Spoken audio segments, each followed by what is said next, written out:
Hello, beautiful people, and welcome to Drawing Down the Dragon. I'm Snappy, and thank you for joining me for our Unbox and Explore series. And today we're going to be diving into this wonderful, fun tarot here called the Four Worlds Tarot. Four Worlds Tarot. Now, this isn't actually a really interesting and kind of neat little thing. This was gifted to me by a fan and a friend.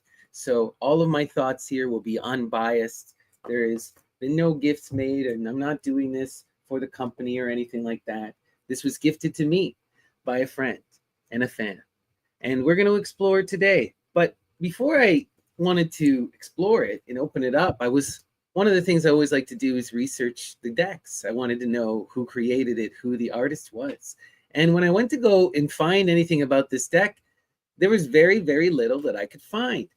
No artist has been listed online to my knowledge, and only a few of the pictures have been revealed. So what I did find was the company's website, US Star Wheel.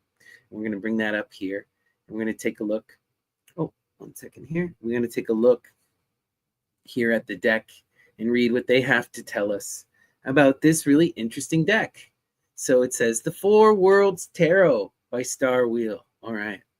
Okay, so what does it say here? What's our description? So we get the cover there. Interesting. We do get a few beautiful pictures here. But let's read the description. So it says, have you ever seen a place where four worlds connect, intertwine, and live side by side to the rhythm of a dance, completely different?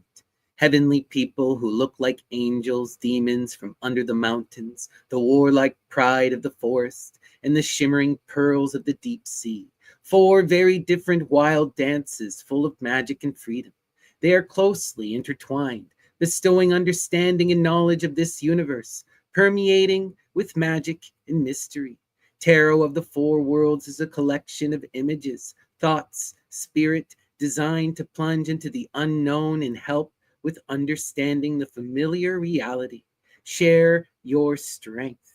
If you listen carefully, you can hear snatches of songs and the noise of foliage, how water beats from a rock, how stones fall, somewhere in the depths about which the wind rustles in the endless sky. Perhaps you will be lucky to see them in a dream, their freedom, their life and death. I want to show you how they dance in the eternal flame.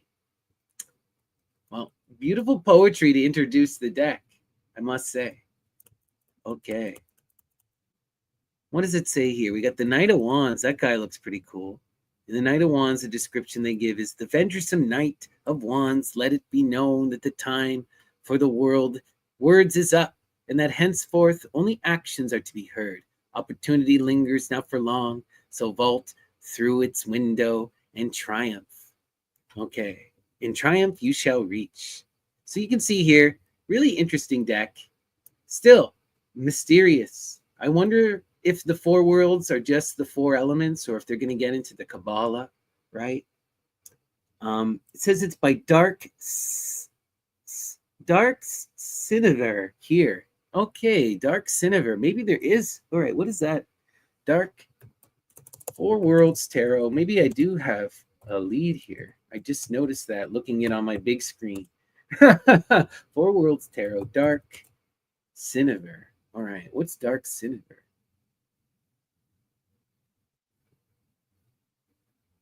Okay.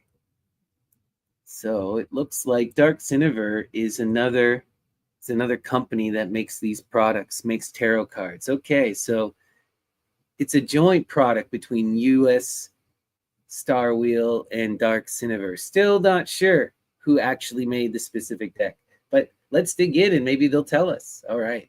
Interesting. How fun. All right. So we're going to bring it up here. Nice and big. All right. How fun. So let's take our scissors. Oops. Pulling on my my cloth here. Oops. All right. We're going to take our scissors and let's give this guy an open here. Okay, what do we got? I came prepared this time.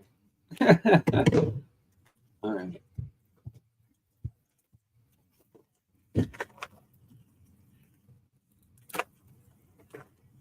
Okay. Interesting, interesting. Very, very pretty. Really high quality product here, though. Right. Complete deck. Complete 80 deck with divinatory instructions. Oh, and we got a whole little thing on the back here. Oh, okay. It's the same little introduction that we read on the Star Wheel Reps website, right? That beautiful little poetry that they had about the 4 worlds and exploration. Okay, let's take a look here. So it opens up with I believe it's a magnet clasp. Yeah, that's quite a strong magnet too. Oh, that's very high quality. I like this. Oh, look how pretty. Look how pretty that is. Wild. Really high quality box. Really nice, strong magnet. And look at this book. Let's take a look here. Oh, wow. That is pretty. Very similar quality to the Paulina Fay one that I did unboxing for recently. But this actually has some nice paper. There's nice color images. Wow, and it appears to be in several languages even. Yeah, this is really well done. Really well done. Amazing, amazing. Is there anything else here in our box? Right, we just have our cards, and take a look at the inside of this box, guys. Take a look at the box fully unveiled there. Right? Now that is a fun little collectible thing, right? This is not just some generic tarot deck that you're getting, right? Some mass market product. This is actually something that's pretty cool. Pretty cool. I like this fiery devil character that we got. Interesting, interesting, interesting. And that inside there, really pretty. Wow. Okay. Let's take a look here at this beautiful book. What is it going to tell us? All right. Repeating that same paragraph quite a bit throughout the product, I must say. So it is of a high quality, but there is some repeating stuff here. And I still have yet to find any credits. No credit as to the author. No credit as to the artist, which I find to be rather strange, rather strange. Kepnoi, Dark, Siniver, the 4 worlds. Yeah. Well, let's open up the cards proper. We'll go through them, and we will explore the meanings that they give in this fun little deck, or fun little book, and we'll take a look, give our thoughts, see what we think here. So, they got this one pretty tightly shrink wrapped. Nice gold foil on the cards. Come on. Where's my scissors? Here we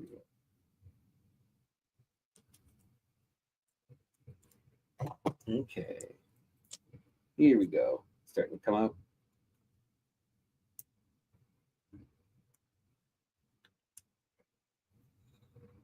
Wow. They definitely put a lot of effort into the packaging. All right. Here we go. There we go. Perfect. Okay, so first we got that beautiful gold foil. We got that nice top right there. On the bottom, we have our Fool card. Our Fool card. So let's start from the bottom up. Beautiful, beautiful. We'll go here. Let's see. And we'll zoom in here. Get ourselves a nice look. And this beautiful, beautiful art. Wow. Wow, wow, wow. Really interesting. Very comic book feel. The Fool. And this is a very satyr-like figure with goat legs. How interesting. And it seems to be in the air of bliss, just kind of dancing and frolicking. Wow. Pretty. Really pretty, pretty energy. Let's see what they say here for the Fool. This is a new era. Life behind me is of a stark difference to what awaits. Thus he spoke, the vagabond of vagabonds, he who breathes freedom in and exhales adventure. The fool swore to abandon all fear behind and boldly chose to dive headlong into the mysteries of the world. Certainly the crowd sees him as a gullible dreamer, yet it forgets that grandiosity is the child of monumental dreams. Grandiosity is the child of monumental dreams. Very, very poetic writing in this deck that I can appreciate. We don't get a lot of the general sort of tarot meanings, no extra keywords, none of the corresponding symbols and whatnot. But this is that kind of deck. It seems to be a very art driven, very symbolic deck, one that is of high poetry. I really love that though. It's pretty, and it's beautiful. So let's continue. So that was our lovely Fool. Who do we got next? Let me fix the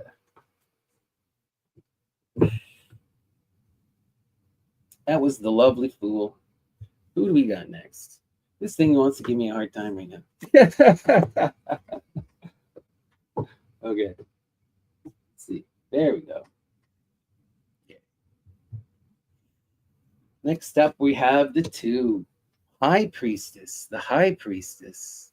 And look how pretty she is. Wow. That fiery red hair. And you see the cup at the bottom with grass growing out of it. Interesting. And she appears to be in a wood. And it's almost as if her hair is a part of the leaves. It is the falling leaves of fall. How interesting. Birds in the trees and seemingly steam coming up from her. Really, really beautiful art in this deck. Wild. Love it. So what do they say for the High Priestess? Quietly brewing within must your contemplations remain. Honey mead is sweetest after patient waiting. The High Priestess is wise beyond what mere mortals could imagine. Yet she too keeps to herself. However strong her appetency to speak may be, she is aware that minute pieces are missing.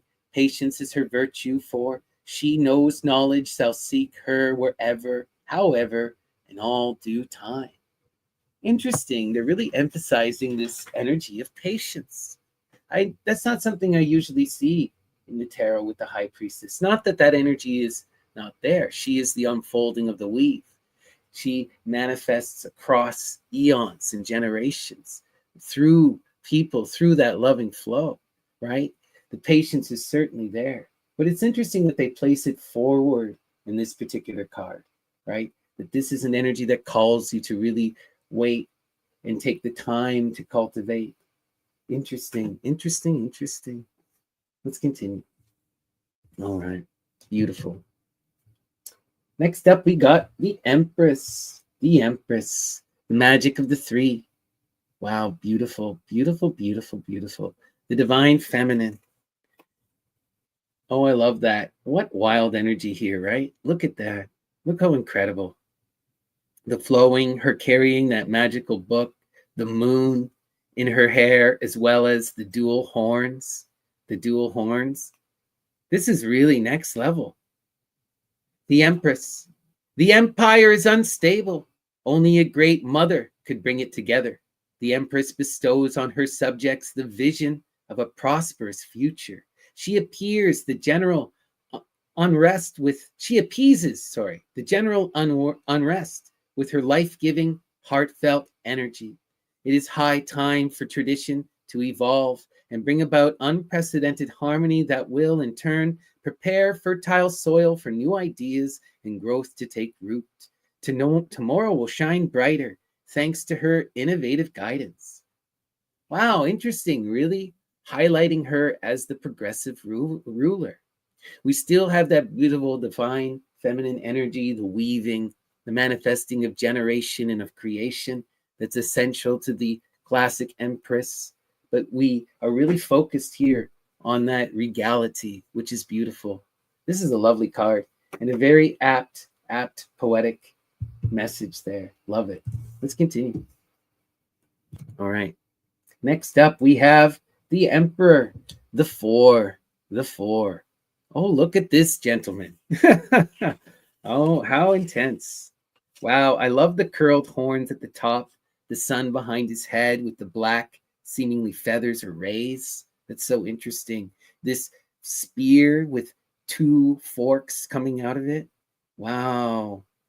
And then this wild red cloak with orange and then the white in the background, the flowing hair. Really, really beautiful art. Really beautiful art. Interesting. Okay. So what is the emperor? What do they have to say for the emperor? Creativity is great and promising, but all new ideas must crystallize in order to exercise their effects on reality. The emperor takes action. He alone can make the decisions that will affect him, his entourage, and his empire. Control is his alone to be taken, and in his hands lies the power to manifest change into his realm. Well said. That's beautiful. Becoming the authority in your life and empowering yourself to action and change. Certainly there. Powerful energy. Powerful energy. But they aren't focused on that building of the four, the providing of security and the obsession with security that we see in a lot of the classical discussions of the emperor. But still beautiful. Love it. Love it. Right? This is a very simple introduction, poetic introduction to the cards, I believe. And it's very lovely. I appreciate it. That's beautiful art. Wonderful. All right, let's continue. The Hierophant, the 5, the Hierophant. Wow, beautiful. Look at that art. Wow. Is it feminine or is it masculine or is it non-binary? Interesting. Again, I really love these characters with all the horns and this mask that they're wearing. Really, really beautiful, right? And then that ruby scepter with this shawl. I think maybe it is feminine. Maybe they are feminine. And the dragon seated upon their back, on their shoulder, on the far right. You notice? Wow. Beautiful stuff here. Beautiful stuff here. And then there's another dragon at the bottom left. Wild. This is incredible art here. And it looks like the Hierophant may have wings. Yeah, you could really study these cards. The Hierophant. His truth is permanent, for it has been proven throughout innumerable epochs. The Hierophant offers invaluable counsel and guidance. In his heart and mind, he carries goodwill and righteous intention. He is near always, and his admonition must be sought, for most often established principles work the best. The cultivator of the earth, the manifester of tradition, right? The one who empowers ideas into the earth. They're really emphasizing that cyclical power, that ancient power, that tried and tested energy, which is interesting. Beautiful stuff, the Hierophant. I love the art here. Wild. Let's continue. The lovers, the lovers. The 6, the perfected middle path, right? Wow, seeing each other reflected, going through the alchemical wedding. All right. Wow, look at the art. 2 beautiful elves gazing into each other's eyes, right? In loving embrace. Really, really pretty. Really pretty. And I love the flowers in the background and just the lines. Really interesting. What do they say for the lovers here? Decisions are often made by counterpoising the pros and cons. The intellect serves as a balance to weigh the ones against the others. The lovers oppose this notion. They are all for choice, but it must be made solely on intuition. The heart is the truest of all scales, and through it come the brightest of outcomes. Wow, the lovers opposes reason, according to this deck. I can see that to a certain extent, right? The love certainly invokes madness, right? It calls us, though. The love is that commitment to the divine imitation, to see oneself reflected in the eyes of the other, to become that empowered divine androgyne, to reform the families and give birth to new life and generation, right? Interesting how they word this. All right, let's continue. We now have the Chariot, the 7. Oh, interesting. We have a beautiful mermaid. Wow, with these kind of sea snake creatures. Oh, wow, that's wild, beautiful energy. Look how pretty that is. Amazing. Interesting for the chariot to have it as some, this mermaid character.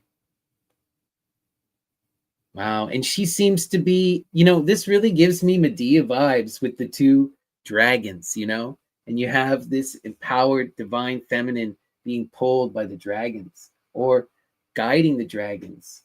Interesting, interesting, interesting. And I love the halo that she bears around her head. All right. What does the deck tell us? The chariot, unstoppably charging forward, no retreat. The chariot carries with it promise of prompt action and fast success.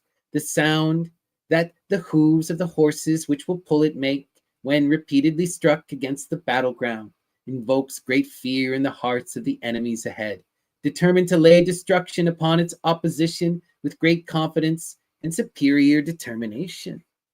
Wow, they really emphasize the war aspect. The war aspect. That's interesting because normally when we look at this card in the deck, that war aspect is certainly there. We see this, for example, in the occult tarot, where the war aspect is heavily, heavily emphasized. But oftentimes, what's emphasized is the Cancer element, this protecting of the loved one, the taking of the responsibility, and the doing what's necessary in that regard. The energy of Arjuna, right? Standing up for truth and justice, but also because it's a part of one's responsibility, our dharma, right? What we must do and meant to do. But still, this is really powerful energy and a really powerful card. And certainly there is that war aspect. It cannot be denied with the chariot. Interesting. Interesting. All right. Well, we got the Magus. We somehow missed the Magus here, the magician. Okay. Interesting. The one. Let's go back to the one here. All right. The magician. Wow, with the infinity on his head. The infinity on his head. That's interesting. With this red ruby. Look, he looks like he has a some kind of fairy under glass that's been caught. And he carries with him a conch and a pentagram. And in between his hands, he's casting magic spells. And all around him seem to be alchemical instruments. Really, really interesting art. The magician, masterful strategist and flawless executor. The magician falters not before the goals that he sets forth. His unparalleled focus allows him complete command over the outcomes. All is calculated. His confidence in his abilities is unshaken by the most uncertain and haphazardly of circumstances, for he is the master of his design and reality a slave to them. Very true energy. Worded in such an intense way, but it is very true, right? Think about who this energy is. This energy is the energy of Hermes, the one who has bested Apollo, the devil, and has gained the power of the caduceus, who has passed through the 9 gates and arisen to the heights of the air, seated next to the divine in the Ein Sof, totally balanced in their poles, their masculine, their feminine, their conscious and their unconscious mind, and profoundly capable of anything, projecting their will. All they have to do is focus, and they have that profound focus. Beautiful, beautiful. Well spoken. Love it. All right. So next step. So it seems here we're going to be getting the classic numeration according to the Golden Dawn. According to the Golden Dawn. Because we're going with strength as 8 rather than 11. Right? So in Aleister Crowley's variation, he has switched the classic Golden Dawn attributions, famously the Emperor and the Star, right? With the Hebrew, but also the energy of the strength, right? Let's see here. Strength. This is beautiful, though. So strength is the energy of Lady Babylon, right? Lady Babylon, the lust card in Crowley's edition, the strength card in the classical. And look, we're seeing sort of a combination of artistic ideas, right? In some of the earliest iterations of the strength card, you have the profound Virgo, right? That virginal goddess, and she is with the lion, and she is removing from the lion the thorn. And this is the idea of transforming the beast into savior and protector. This is a classic theme we see throughout the mythopoetic tradition.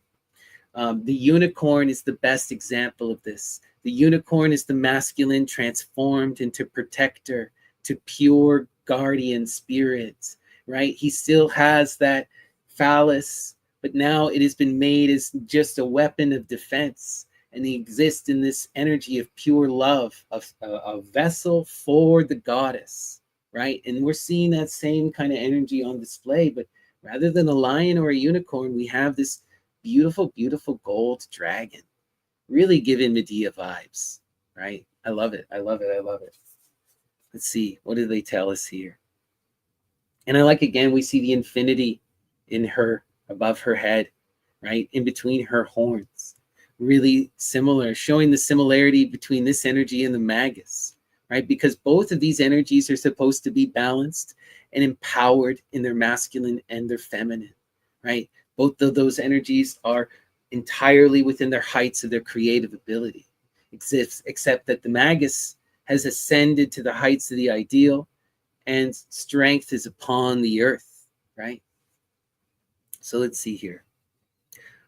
Although often witnessed from the outside, strength is often sourced from within. Courage is a great companion in times of doubt and weakness, for it can be the gong that rouses your inner strength from its deep slumber.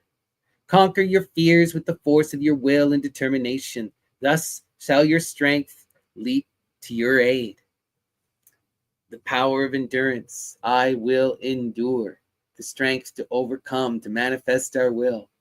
Beautifully said, beautifully drawn. Love it. Love it, love it. Okay. Next we have the magic of the nine, the hermit. Right. Beautiful. The hermit is the Virgo. The Virgo. Right? Beautiful energy here. And this is some intense art. Some intense art if I've ever seen one. A faceless character, right? His back is turned towards us. He's walking away from us. That is so interesting. Walking towards the moon, right? And the moon, and in his hand he holds this blood magic, this fiery flame of passion. Wow. And he holds the staff, right? The thyrsus glowing bright. And he wears blue, magical blue robes. Interesting energy. But this shows you his back is turned towards us. He walks away from us. He pursues that inner knowledge, that inner light. How beautiful. I like this art. Let's see what they tell us here. The hermit, withdraw from the crowd, meditate in quietness and summon inner quietude. From within shall come the wisdom you seek. Like a hermit, isolated in solitude, the exterior can feed you some, but your soul cannot remain in hebitude. Hebitude. I have never seen this word. Hebitude. Wow. Hebe is the great cupbearer for Zeus, the twin of Ganymede. Hebitude. Wow. In aloneness, you shall realize a cure to your own finitude. That's beautiful. That's really beautiful. Interesting.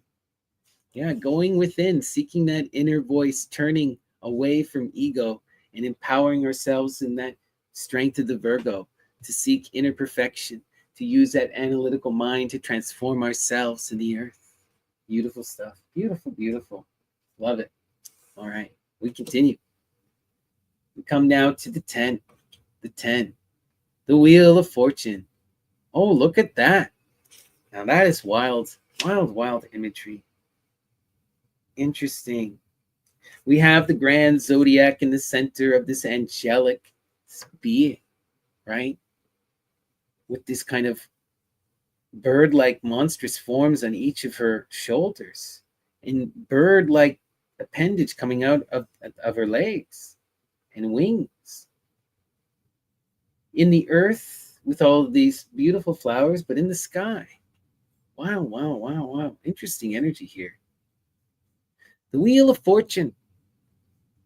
The Wheel of Fortune spins frantically. I wonder, what will it be for me next? Having great confidence in one's luck is certainly beneficial. It is high time to take your chance now. The planets are aligned, and the wheel shows most favorable motion. Circumstances vary perpetually, and this time randomness might as well be in your favor. Randomness is in your favor. Wow, they really view this in truly, truly positive light. And often this is a very positive card, but it's a positive card that comes after a great trial. What I always love to remind people is the energy of Fortuna in pearls. In pearls, it pressures you, it forces you to rise to the occasion. If you can rise to the occasion and adapt, the rewards are tremendous that fortune does become bestowed upon us. But we always have to go through the trials and ride the wheel. Interesting, interesting. Let's continue. All right, we got Justice. Justice. The 11. Adjustment. The magic of the Libra. Wow. And look how beautiful we have Justice blind with this really powerful sword, with almost a star being born at the point. And Justice holds the scales in her right hand, the sword in her left, and has a dove of peace on her shoulder. Wow. Wow, wow, wow, wow, wow, wow, wow. That's beautiful, beautiful art. Beautiful art. Interesting. Okay. What does the book tell us? A call for objectivity and omniscience. Justice seeks to withhold a state of true agreement with common good in mind. Your actions do matter, for they inevitably have consequences, and by that account you shall be judged accordingly. Fairness is a virtue of the divine, and divinity favors those whom uphold its virtues in the realm of mortals. Really emphasizing the divine justice and that pursuit of harmony. Both of those energies are certainly there within the justice. But I always like Crowley's take, where it's more about that adjustment, willing to do what is necessary to come into empowered flow. It's not necessarily the most just thing, right? This energy, at least not on the surface, justice can be hard to truly pin down, but we can always try to pursue that balanced refinement, you know? Interesting, interesting. Beautiful, beautiful card. Let's continue. All right. The 12, the Hangman. The Hangman. Oh, look at that. Hanging upon a gnarled tree with the red sun behind him. His legs crossed, but not in that classical four. Well, sort of in that classical four shape. I guess you could still make that out. You know? Interesting, in the background, we have these deer-like animals or these snake-like animals. Wow. Hands behind his back. Interesting. An elf-like creature. What does the Hangman have to say? Sacrifice is a stepping stone of civilization. The Hangman realized his need for a new perspective earlier than the rest. His well-being was not worthless to him, yet he was ready to exchange it for a new vantage point. Equipped with patience, he lies suspended in position as well as time, waiting for new possibilities to arise. He must adjust to his new reality. Oh, that's so well written. That's beautifully said. Beautifully, beautifully said. The Hangman certainly realizes the need for new perspective before everyone else. They feel it in their bones. And that's what drives them to flip their perspective upside down and gaze into that abyss, to face their fears and be willingness to make the sacrifice necessary to overcome them. Really powerful, beautiful stuff there. Love it. That's a beautiful card. All right. The Death card, 13. 13. Scorpio. Scorpio. Right. And look at this fellow with that gigantic scythe, purple, red, and gold. Interesting in that skull like crown. Oh, wow. With the antlers and the horns and the red feathers. This is some beautiful, beautiful art here. And that full moon behind them. Full moon behind them. Death. We're reborn to live, yet we all must die.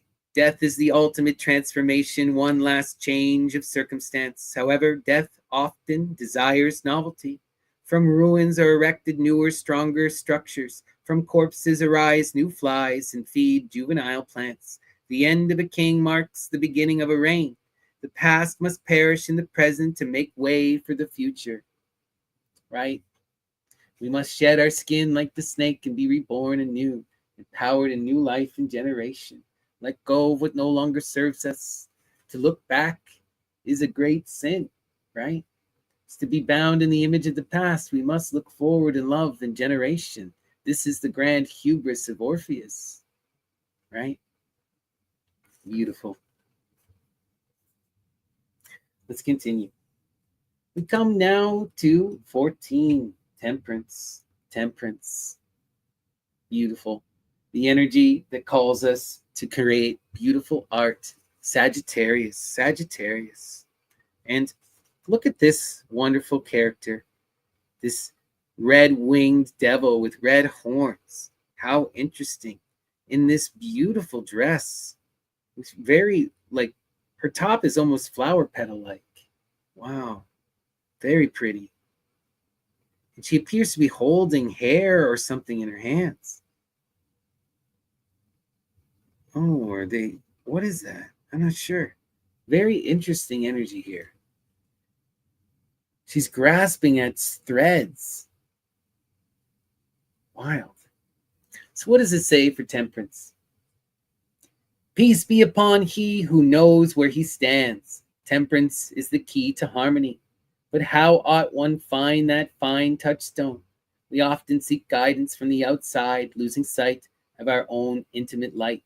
Learn to perceive your inner beacon, follow it, and find through it your individual meaning of moderation and equilibrium. Heed the light that shines within, for only its luminescence can lead you to your true refuge.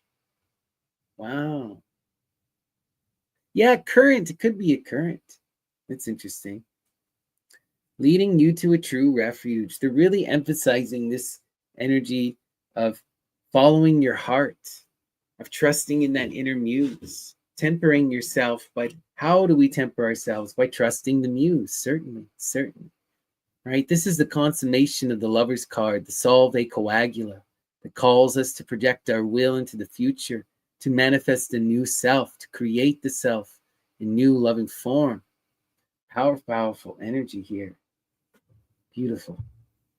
Oh, this card is wild looking. Take a look at this. The devil. Now that is a freaky deaky devil. Excuse me. Very reminiscent of the classical imagery of the devil, where we have the masculine and the feminine imprisoned and enchained, bound within the hands, right? And he holds the star pendant. He wears that upside down star pendant of the devil. Interesting, interesting. Again, horned. So much blackness. And this really reminds me of Plato's allegory of the cave, because we see them dancing and they're gazing upon the shadows in the wall, unable to see their reality, that they're in a prison. Wow. Heavy, heavy energy here. Right. What did they tell us? The devil is the most unfortunate of all. How can he be himself if he cannot indulge in the obsessions which make up who he is? Certainly his toxicity affects his surrounding insidiously, and he is well aware of it. Lucky for him, he only got a warning this time, and maybe all will be forgotten if he decides to renounce his hedonistic ways. Selfish hedonistic energy they're giving us for this. That's interesting. An interesting way to phrase the devil. I would say the devil is the one who exposes such hedonism, right? We find ourselves the animal, the human, and often we are bound by greed and sexuality and fear. And if you approach the devil with these energies and you ask for these things, he will give them to you, certainly. And it will lead you on a profound journey of self discovery, if not self destruction. Wild, wild stuff, right? Interesting. The devil, Apollo, the tower, magic of Aries. Whoa, look how radical this energy is. Look at that. A firestorm knocking down that solid structure. Whoa. That's so wild. Blackness, red, lightning, storms, intense energy here. What do they tell us for the tower? In accordance with the norm, some waves crash and some waves form. The tower, which has stood for generations, is now abruptly caving in. Unexpected are the times of great upheaval, and such are the results thereof. Caution is of paramount importance in these times of uncertainty. Slow your pace down and plan carefully. If you take it upon yourself to fulfill the duty that once was imposed on the tower, you may just survive unscathed. Keep watch. Wow. Powerful stuff. I like it. I like it. I would also emphasize, right, that the tower forces us to innovate, to build and rebuild, right? In the face of the tower, all we can do is adapt and overcome, struggle to allow new life and generation to come out of the collapse, right? Out of this fire comes so much new potential, right? Interesting. Fiery, beautiful. Love that card. Wow. We come now to the star, Aquarius, And look at that. Interesting. I love this star at the top here. Really, really well done. And all of these powerful lines coming out, all these waves. And the foxes, the twin foxes at the very bottom. How pretty, how interesting. Wow. It's hard to make out some of the subtler lines on this one under this light of this camera here, unfortunately. But that star is done in this really light, beautiful gray. Wow. Interesting. The star. It is high time that you embark on your journey, for at last the planets have aligned. The star has, throughout history, ushered countless brave men to their ports of call. Likewise, she has now come bearing good tidings for you and your king. Look around you and rejoice as you are setting off on the true course. Set off on the true course. Empower your will. Imagine your future. Cry out to the ancestors. Beautiful. Love it. The star. Oh, that's so interesting. Very different art from what we've seen in this deck for the moon. Look at the moon, the 18. That is so beautiful. The goddess is that shimmer of light coming down from the stars, right? We see that beautiful energy of Nyx, the sky, and then the sun behind the mountain. That is the crossroads, right? This is such Hecate energy. For the moon is the guide and the torch, the light, the crossroads that leads us from the earth into the dark abyss. Wow, wow, wow. Beautiful. This is really pretty. And I love the two trees. Really magical energy in this one. Okay. What do they have to say for the moon? The mystery is celestial, and as all celestial attributes, it is imbued with a sense of urgency and mysticism. The moon sheds light on your path, but only enough to keep you following it. The route ahead is hazy. Look within and trust your intuition. Your spirit within will bless your sight on the world and unveil the truth of what lies ahead. Right? You have to go within to go forward. You have to face your subconscious, break free of fear and the patterns, and empower yourself in action. Beautiful, beautiful, beautiful. Love it. All right. Oh, we got a card stuck there. That'll be your next one. The sun. The sun.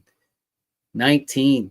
Plutus. Eos. Apollo's light. made tangible upon the earth. How glorious, how glorious. We see another very similar energy to the moon, but we see the sun in full now. And we see this energy from the stars again coming down, but in that beautiful color with the dual horns, right? Wow, wow, wow, wow, wow, wow. Interesting. Triple colors. And this one has a single tree instead of a dual tree. Interesting. The sun, the brightest and shiniest in the heavens, out of the innumerable stars. The sun brings clarity and clears confusion. The noon is high and mortal skin is bathed in its sunlight. Time is on your side, and so is her brightness. Break sweat and endeavor to achieve that which you dreamed of the night before. The answers shall find you effortlessly, and your questions will dissipate peacefully, willingly. You will come to profound realization and understanding. Wow. Powerful, beautiful energy. Beautiful. Let's see.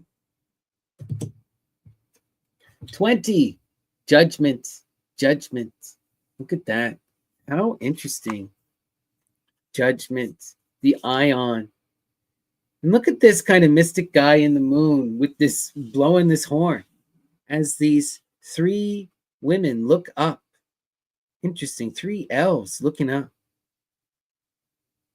Spellbound by this song calling us to the moon and to Venus, right? Interesting.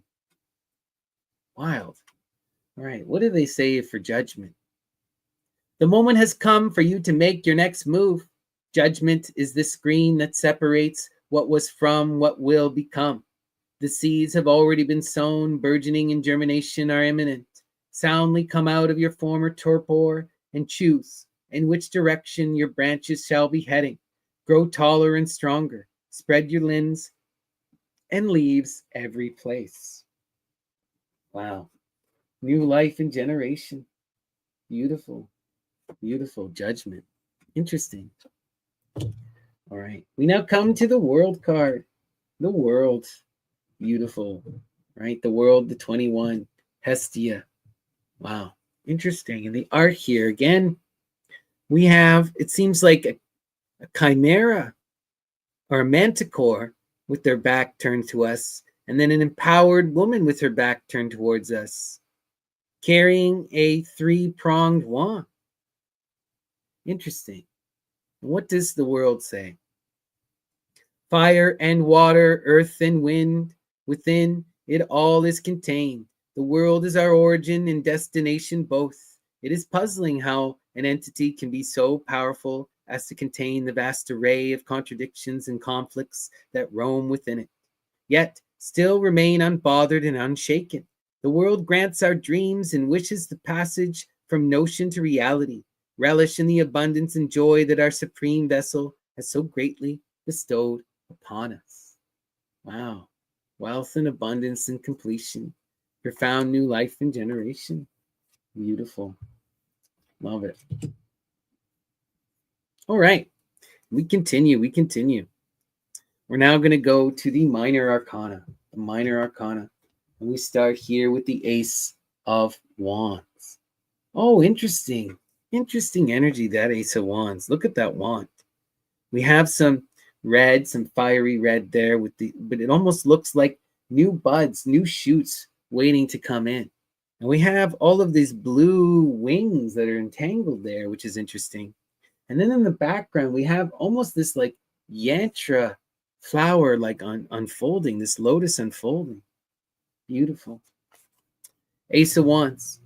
Creative energy is the fire that sheds the light around. The Ace of Wands promises an upsurge of drive and creativity in your life.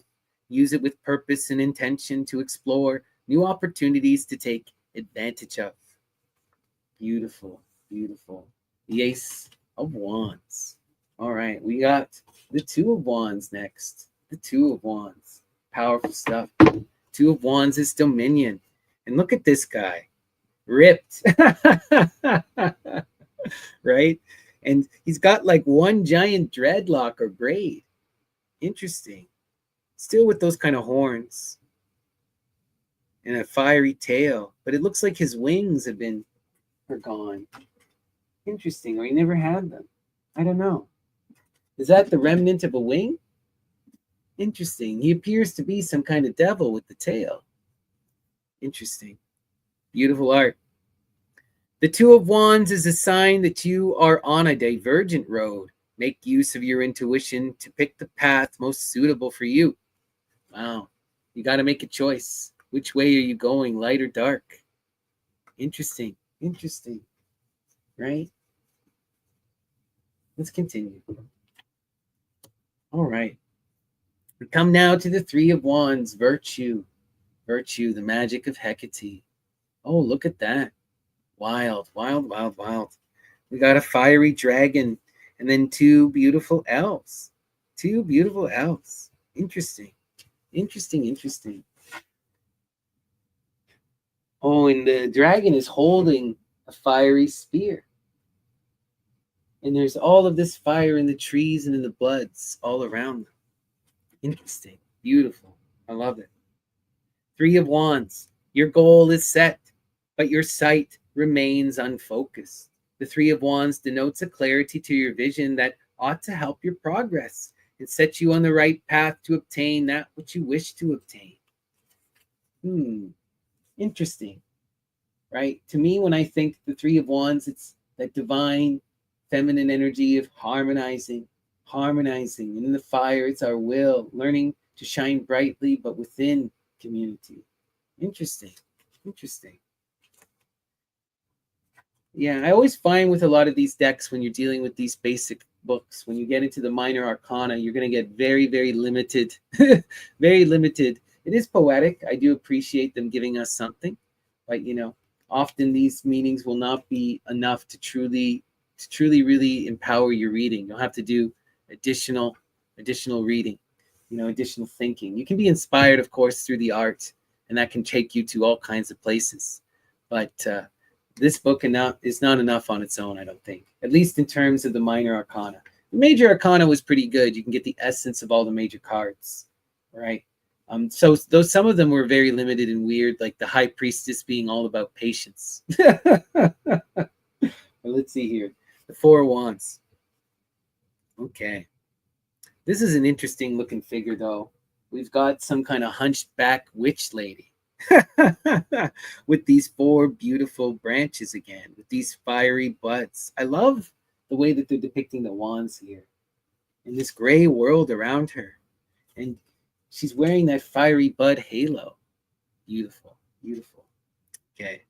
Four Wands. It is time to celebrate and relish the joy of your productivity. The Four of Wands signifies the need for a brief pause in order to recharge your imaginativeness and creativity. Yeah. The plateaus, the fours, are often a place to recharge. Four of Wands, completion, I always see is that coming into recognizing of the signs, that learning to empower yourself in the image of the self, beginning to cultivate the self. You're like, I know what I want and where I'm going, But yeah, interesting. Let's continue. We got now the Five of Wands. The Five of Wands. So many blue wings too. It's interesting. All of these dragons. All these dragons in this particular. The Five of Wands is filled with these dragons attacking all of these wands. Interesting. What does it have to tell us here? Tension and difficulty are the hallmarks of a worthy existence. The Five of Wands senses a time of struggle in your life. Hurdles and challenges, all sorts, will appear, but don't let that discourage your progression, right? This is the energy of becoming, empowering ourselves and our will. And yeah, it's going to be hard, but it's worth it. Worth it. Beautiful. Let's continue. The Six of Wands, victory. Victory. Interesting. Look at this guy. Wow. Really interesting dragon that he's riding on. I like that kind of helmet horn thing he's got going. And this riding croak. And we see the wands in the background, in the foreground. Interesting. Adversity is the test of strong men. The Six of Wands spells the overcoming of challenges and the peer recognition that follows. It is time to face your inner demons head on. Fortune favors your boldness. Beautiful. Fortune favors the bold. Be your true loving self. Walk, right? Again, we're going to only get very limited understanding through this particular kind of book, but I do appreciate the poetry. The sixes are so important in the tarot, right? And the Six of Wands is that becoming of self, the mashing of your idea with your reality, right? The coming into this empowered balance, walking the walk, talking the talk. Really beautiful, beautiful energy. Let's see. The Seven of Wands. The Seven of Wands is valor, right? Valor. Look at this character. Wow, I love their hairdo. Checking and shining in the moon like that. That's glorious. In that whimsical dress. Wow, wow, wow, wow. And what a fiery wand they have coming across their chest there. Huge. Interesting. And the light of the moon is giving us these different levels. You can really go deep in the art of these cards. Wow. Seven of Wands. When the bull falls, the knives multiply. The Seven of Wands urges you to hold your ground in the face of criticism. Fierce competition will arise from opportunists around you. Freshen your courage and charge onto those pins with rage. This is exactly the kind of sentiment I always tell people, right? The Seven of Wands calls you to be true. The universe manifests all this kind of opportunity and attention. When you're shining beautifully and bright from that six, right? You come into the seven when people are out to get a piece. And so you really have to protect yourself. Be courageous and empowered in your will. That was a really good description for a short one. I like that. Okay. Eight of Wands. Look at this guy balancing on the wand with those powerful, fiery wings. What an acrobat. Beautiful. And then the dragon at the bottom. That's a beautiful image. And the Eight of Wands is swiftness, right? The messenger, the power of Hermes, come to reveal us a sign that will awaken us to action. What do they say here? The Eight of Wands blows a strong gust in your sails after a period of stagnation. Resistance will be minimal in your course. Take advantage of the current situation to steady your footing, for opportunity presents itself scarcely, right? Opportunity has presented itself, and you're breaking free of stagnation. That is ultimately what the Eight of Wands is about. I would just highlight this need to recognize the signs, to learn, and then to take the leap after them. Often, that opportunity will not be apparent if you're not trusting your heart. But if you can truly trust your heart, then you can truly leap after this, and you'll be empowered. Beautiful art, though. I like it. I like it a lot. Okay. Nine of Wands. The Nine of Wands. Look at her. Whoa. Fiery, fiery, fiery energy here. Wow. I love her dress. And it's almost like she has dreadlocks, right? Fiery red dreads covering her hair. Interesting. And she's surrounded with all of these wands like they're protecting her, right? We know in the classical tarot, the Nine of Wands is strength. So the Nine of Wands recommends you relentlessness. Wow. It recommends you embody relentlessness. I love it. You might well feel exhausted and spent, though your reserves remain brimming with zeal and will be unbeknown to you. Plow ahead, desist for nothing. Thus is the way of the warrior. Oh, I love that. Thus is the way of the warrior. Power yourself in your will.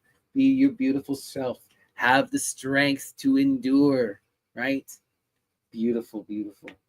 Fiery energy. Oh, I love her. That's great. Okay, we come to now the Ten of Wands. Oh, look at that.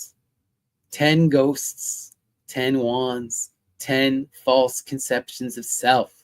Now that is beautiful energy. I like this. The Ten of Wands is oppression, the breaking free of the bonds of Saturn, the chains of expectation, both societal and internal. This is about us learning to accept ourselves and to free ourselves from the spooks about who we think we should be, must be, or want to be, and instead to just be. Wow, that's really beautiful. What do they got to say here about the Ten of Wands? The Ten of Wands declares a promotion to the next level of a situation.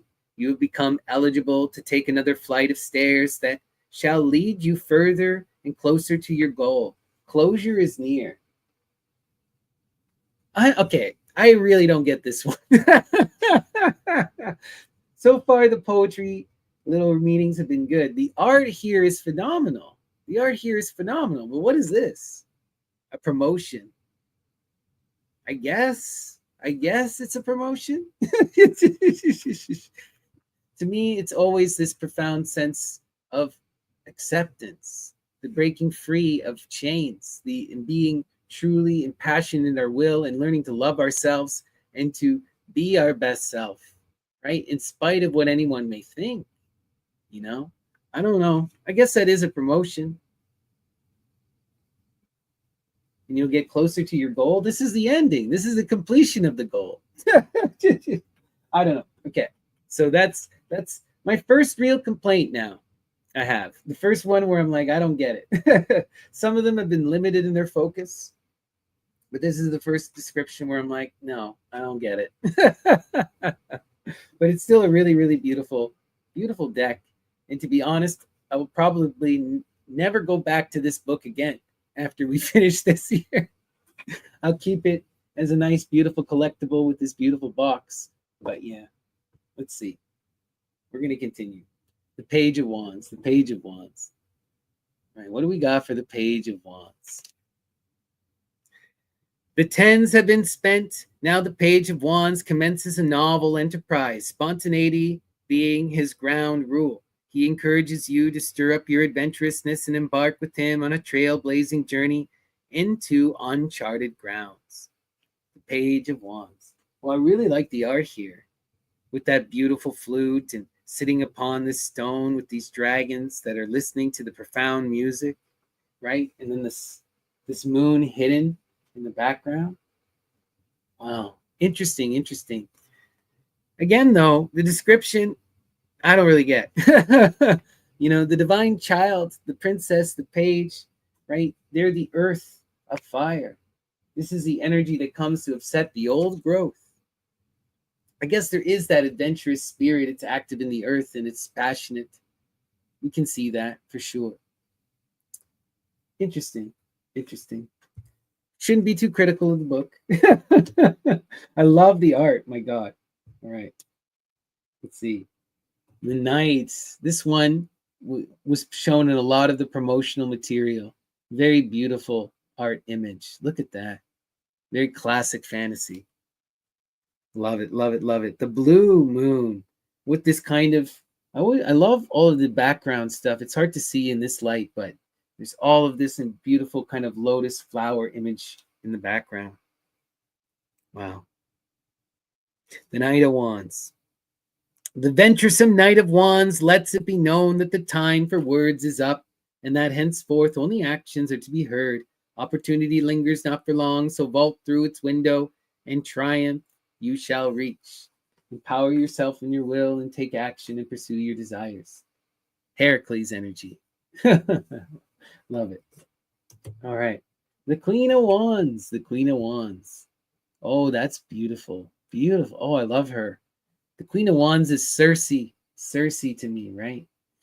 And the empowered artist, the water of fire.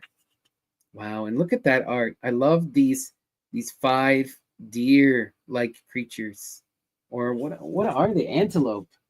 Or is it 4 antelopes? 4 antelopes. Interesting. Wow. And the moon behind her head and carrying this wand with all of these empowered branches. And I love that her dress becomes the foliage. Her dress becomes the foliage. That's so pretty. All right. The Queen of Wands cares, and within her compassion lies the action. Wait and observe. Perhaps the situation could shift in your favor. The Queen of Wands cares. I mean, she cares because she wishes to bring in that fiery, passionate justice. But I feel it's more complicated than that. You know, the Queen of Wands to me is that artistic, fiery energy. And she's deeply complicated because she manifests the pole, the water, and the fire. So there's this deep conflict. And it's mostly an external conflict because she is beyond desirable, right? She has that impassioned, fiery beauty and that emotional, beautiful security. And it turns her into this really wild energy, right? The energy of Helen, or really passionate, beautiful artists like Frida Kahlo, right? People who challenge our very conceptions and inspire us to see the world through new perspective.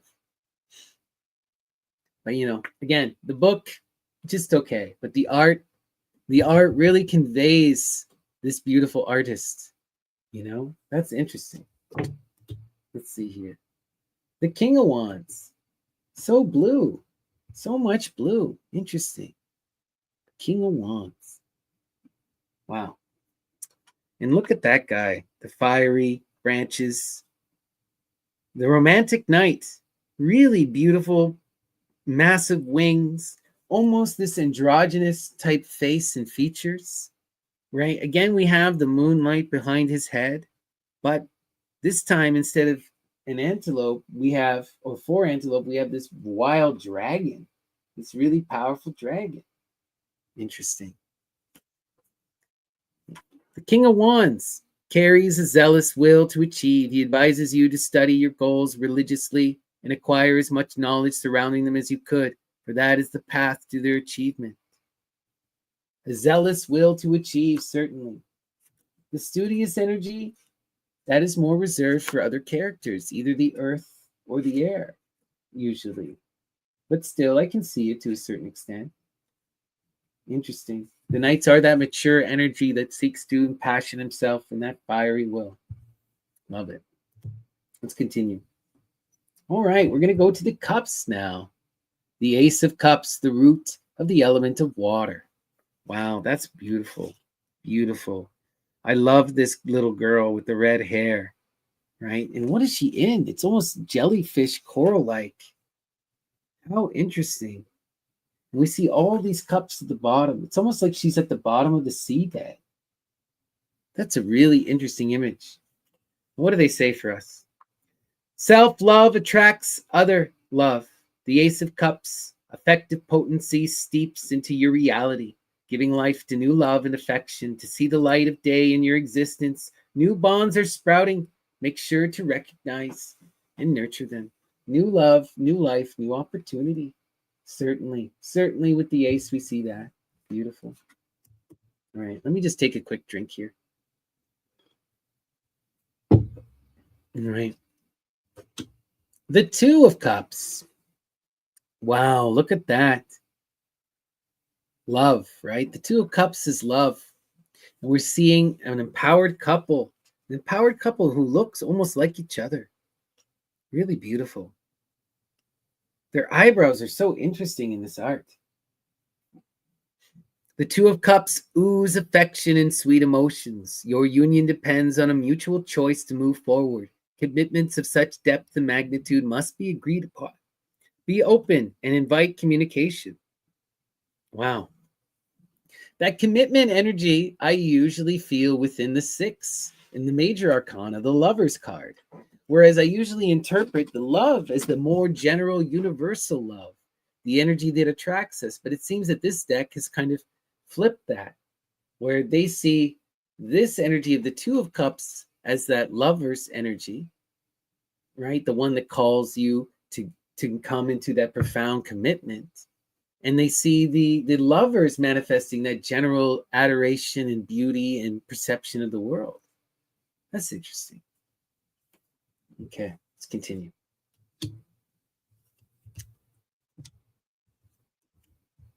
Okay, we got next the Three of Cups. Oh, look at that. I like how they're doing the polar colors, you know, in the wands we saw so much blue, but then there was an emphasis of a little bit of the fire within their items of choice. We're seeing a similar thing here. There's so much red in the cups.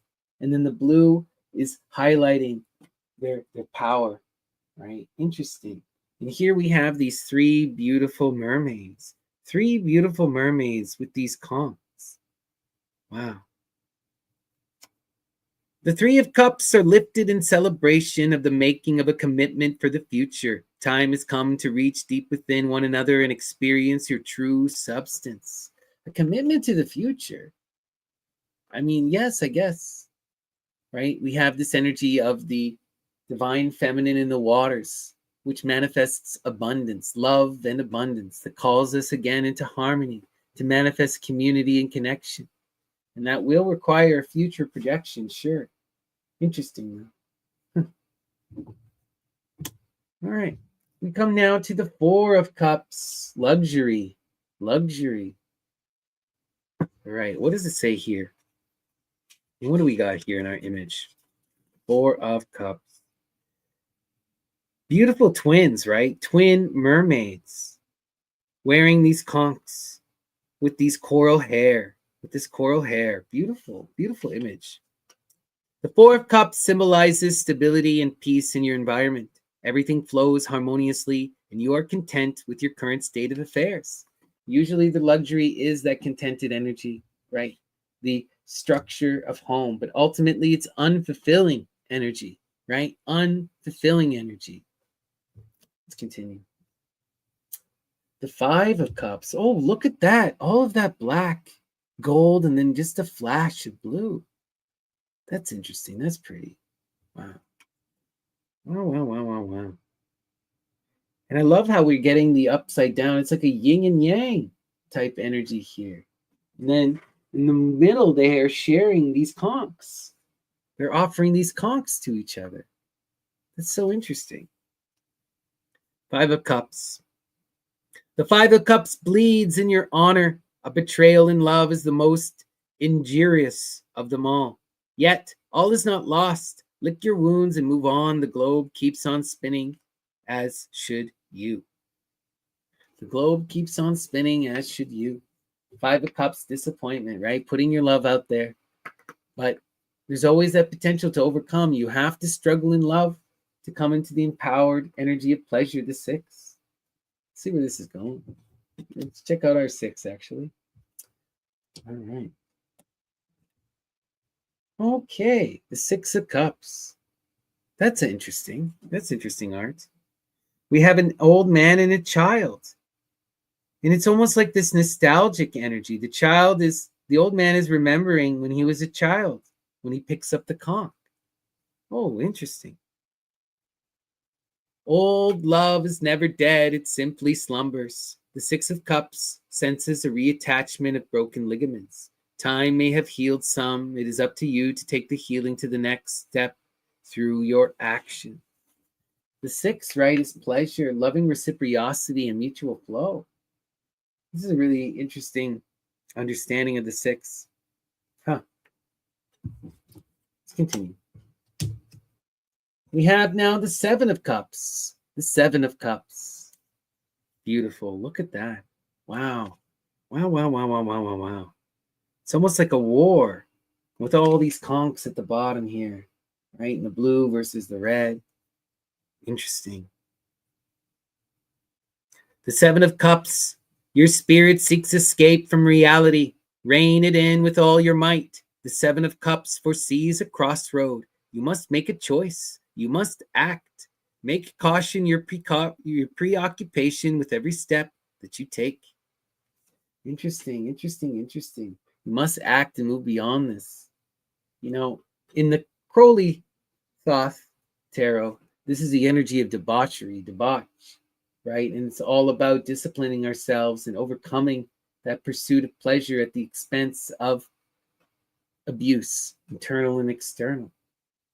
This is an interesting way to perceive it. I can see it, though. This energy really fits well, right? We got to make that action. We're at a crossroads. We have to set boundaries and empower ourselves. Interesting. Let's continue. The Eight of Cups. Indolence. Indolence. All right. And look at that. We have one mermaid turning her back on the other with her head slunk and taking the sun with her. Wow. Even putting out her hand and telling her to go. That's a sad image. Eight of Cups. Succumb not to the sunken cost fallacy. The Eight of Cups urges you to forsake your toxic situation. Rise up and look around. Plenty are the alternative ways to lead you to safety and achievement. Cut out of bad relationships that don't serve you. Come into good ones that do, right? So much about the eights is about setting boundaries and learning to accept the love that you bring in. Powerful, powerful stuff here. An interesting way to interpret it. I like it. Okay. The Nine of Cups, happiness. Happiness. All right. Wow. That's a really powerful image here, right? We're seeing this beautiful mermaid reclining upon the shore or reclining upon the rocks, gazing at all of this profound energy that she's manifested for herself, right? Beautiful. The Nine of Cups are the bringers of ease and relief, par excellence. Cruise smoothly in this time and contemplate your accomplishment with satisfaction. Happiness. We are satisfied. We have all these loving connections. We have come to a profound sense of achievement. Beautiful. The Ten of Cups. Ten of Cups. Satiety. No. Look at that. We're seeing these beautiful twin mermaids, masculine and feminine, behind a blue orb, carrying all these conchs. Well, they tell us. The Ten of Cups signifies the passage to a new stage in your romance. Could it be the birth of a tiny little human that will seal your love forever? What matters is that you stay true to your heart. Wow, right? Coming to profound satisfaction and fulfillment in love often does mean children. That is beautiful. I see it. That fits. Love it. All right. We now have the Page of Cups, the Princess of Cups. Look at her. How pretty. How pretty. Or him, I should say. He's playing that harp, got that coral hair, got them ripped abs. Beautiful. All right, what's the page say? Perception can be both the easiest and the hardest thing to change. The Page of Cups has a feeling that a new approach to life will bear new opportunities to your sight. Switch stances and pounce on the occasion, right? The Page is the earth of water, the youth that must cultivate themselves in the earth, the most innocent of these youthful energies, who has to learn to set boundaries, right? Beautiful. Interesting. All right. Let's see here. We now got the Knight of Cups. The Knight of Cups. This is a really pretty card. I like this guy. Look at them. Looking up to that moon energy, holding their hand over their heart, carrying like a halberad with 3 flowers in the background. Interesting.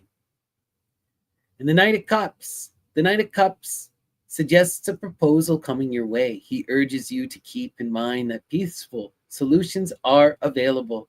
Take the path of least resistance and you shall be victor. The air of water, right? When I see this kind of night energy, the prince energy, I often think about the prince who struggles with love and the acceptance of love, balancing the pleasure in their life, you know? I mean, again, though, my biggest complaint so far with the deck is just mostly the minor arcana and the way they write about it. But overall, I'm impressed so far, even with the descriptions here. All right, Queen of Cups. Ooh, that's interesting. That's a pretty wild image. Wow. Such intensity and ferocity in there. So much fire, right? The Queen of Cups represents wisdom and compassion. She advises you to broaden your sight and drop your tunnel vision. Look at the bigger picture with wide eyes, with wise eyes, right? The Queen of Cups to me is that super nurturing feminine, right? The feminine and that selfless energy of constantly giving and sharing. This one seems kind of a bit odd to me. but not necessarily wrong. Interesting. Okay, let's continue. We've got the King of Cups. The King of Cups. The Fire of Water. The King of Cups wielding that trident, coming out of some kind of sea serpent. Wow, in the light of the moon. Or is he himself a serpent? He himself may be some kind of sea serpent monster. Oh, wow. Yeah, I think he's the monster. That's a wild image right there. The moon and the sun, too. The King of Cups symbolizes a need to seek outside counsel regarding matters of the heart. Reach out to a mature and affectionate source of knowledge. They will appreciate your esteem and help you to the best of your ability. Okay. Again, the books, I don't know. They don't tell me much, right? Normally, with the king, right, we're talking about the fire of water, the deep romantic knight, the one who seeks to share his cup in loving flow and manifest community, right? Who's, again, operating on this polar intensity of the water and the fire. Right? Interesting. Interesting. I'm too picky sometimes. Ace of Swords. Ace of Swords. That's pretty. Look at that. Wow. A really gorgeous fairy. And I love that dress. It's like a total blossom. Oh, wow. That's gorgeous. Interesting. And it's like she has moon signs, black moon signs in her hands. Wow. The Ace of Swords. The Ace of Swords ushers the awakening of new mental faculties. Conflict may initially rise as a consequence, yet growth and development shall ultimately be result thereof. Beautiful. The Ace. The Ace. Very, very pretty imagery. All right. The Two of Swords. We come to peace. Peace. Oh, I like this one too. These two little bird nymphies. And one is offering something to the other. Wow. That's cute. The Two of Swords urges you to blindly trust in your intuition. There is a reason for which our instincts are embedded into the deepest parts of our being. Make use of your instinct, and deliverance shall be yours. Come to profound peace, right? I don't often see that instinct energy here with the Two of Swords. You know, the instinct, I mean, I guess, in a sense. Interesting. Okay. The Three of Swords. Three of Swords, right? This is suffering, or sorrow. Three of Swords brings pain and kneeling. For the convalescence to occur and for the wounds to heal thoroughly, you must first allow the pain and sadness to wash over you. That is certainly there. We see this kind of interesting energy, a sharing of a rose, but also these three swords, this potential for conflict. It's like the beginning of love and the beginning of conflict. And both of these women also have knives behind their backs, you know? To heal and to attack, it's the same kind of harmonious energy. Wow. The art, I really appreciate the art. This is beautiful. Love it. All right. We got the Four of Swords. The Four of Swords.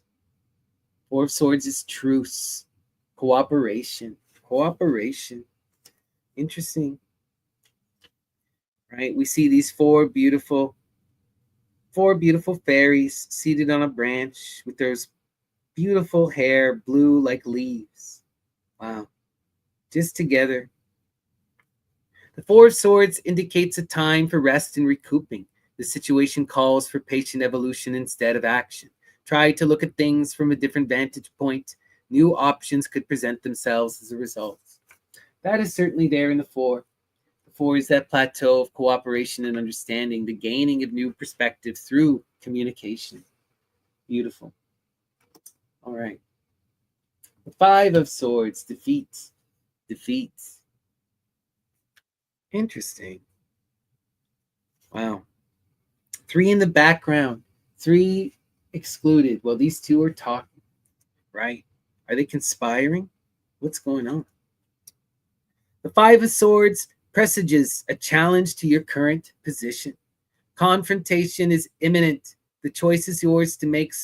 Swallow your pride and step down, or hold your ground if you believe your opinion is true. Wow. That's an intense way to phrase it, but this is true. The energy of the 5 of Swords defeat is all about going through the struggle to understand, to come to impassioned reason. And to do so, you must put your ideas out there. You have to engage in the debate. You have to challenge and be challenged. And only through that conflict, engaging in the study, do you come to empowered understanding, right? So this is not necessarily negative energy. It's the energy that calls you to do the hard work to learn. Let's continue. All right. 6 of Swords, reason, science. Look at that. We have all of these people coming together to listen to a decree. Interesting.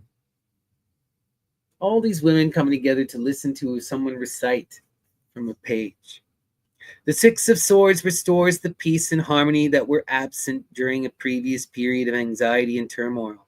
March peacefully on your journey towards untroubled waters. Right?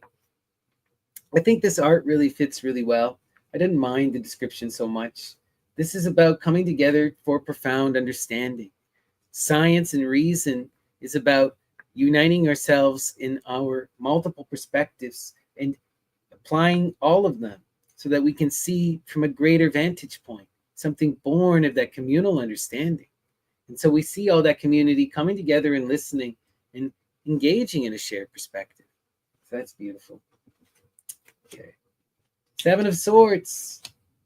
Futility. Getting in our own way. Right? Look at that.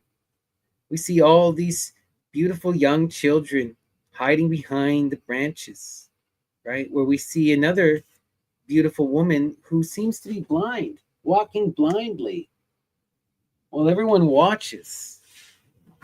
Everyone is watching this poor woman walk blindly as she's about to walk right into a tree stump, right into a tree branch. The 7 of Swords places its trust in your abilities and hidden talents. Pay not much mind to what goes on. What matters now is action. Stop Hamletizing and act now. Your talents will bear themselves as you proceed. Hamletizing. That's another really good word I've not heard before. Hamletizing. I like this. Are you too busy whining about your situation, waxing poetically about what you should do rather than doing something? Are you going to piss the moment away until, the whole world collapses upon you? Hamletizing. That's cool. Fun. Yeah, and that's certainly part of failure. That is certainly part of the failure. Okay, interesting. 8 of Swords, interference, right? Depression energy.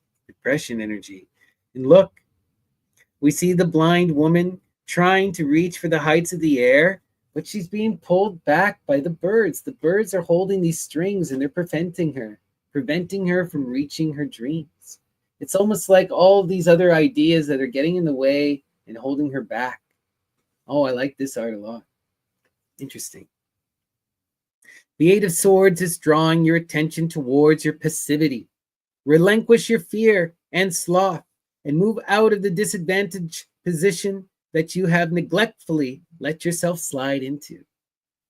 Wow. That's pretty apt. I like it. Moving out of the bad position, coming into a better one, breaking free of these negative thoughts that bind us. Beautiful. Okay.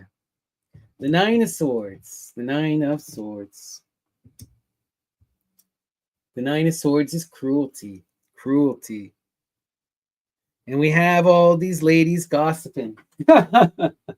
All these ladies blind, and they're all gossiping. And they're all ready to stab that one girl in the back while she's crying. Oh, that's a painful card. We can feel this energy. Whoa. The Nine of Swords celebrates your acceptance of new truths in spite of their unpleasantness. Your mind might currently be experiencing a miserable existence because of dread and fear of illusionary truths. Know that the reality doesn't match the fear. That kind of comes after, right? That energy comes after. The cruelty is the intensity of the moment before the realization.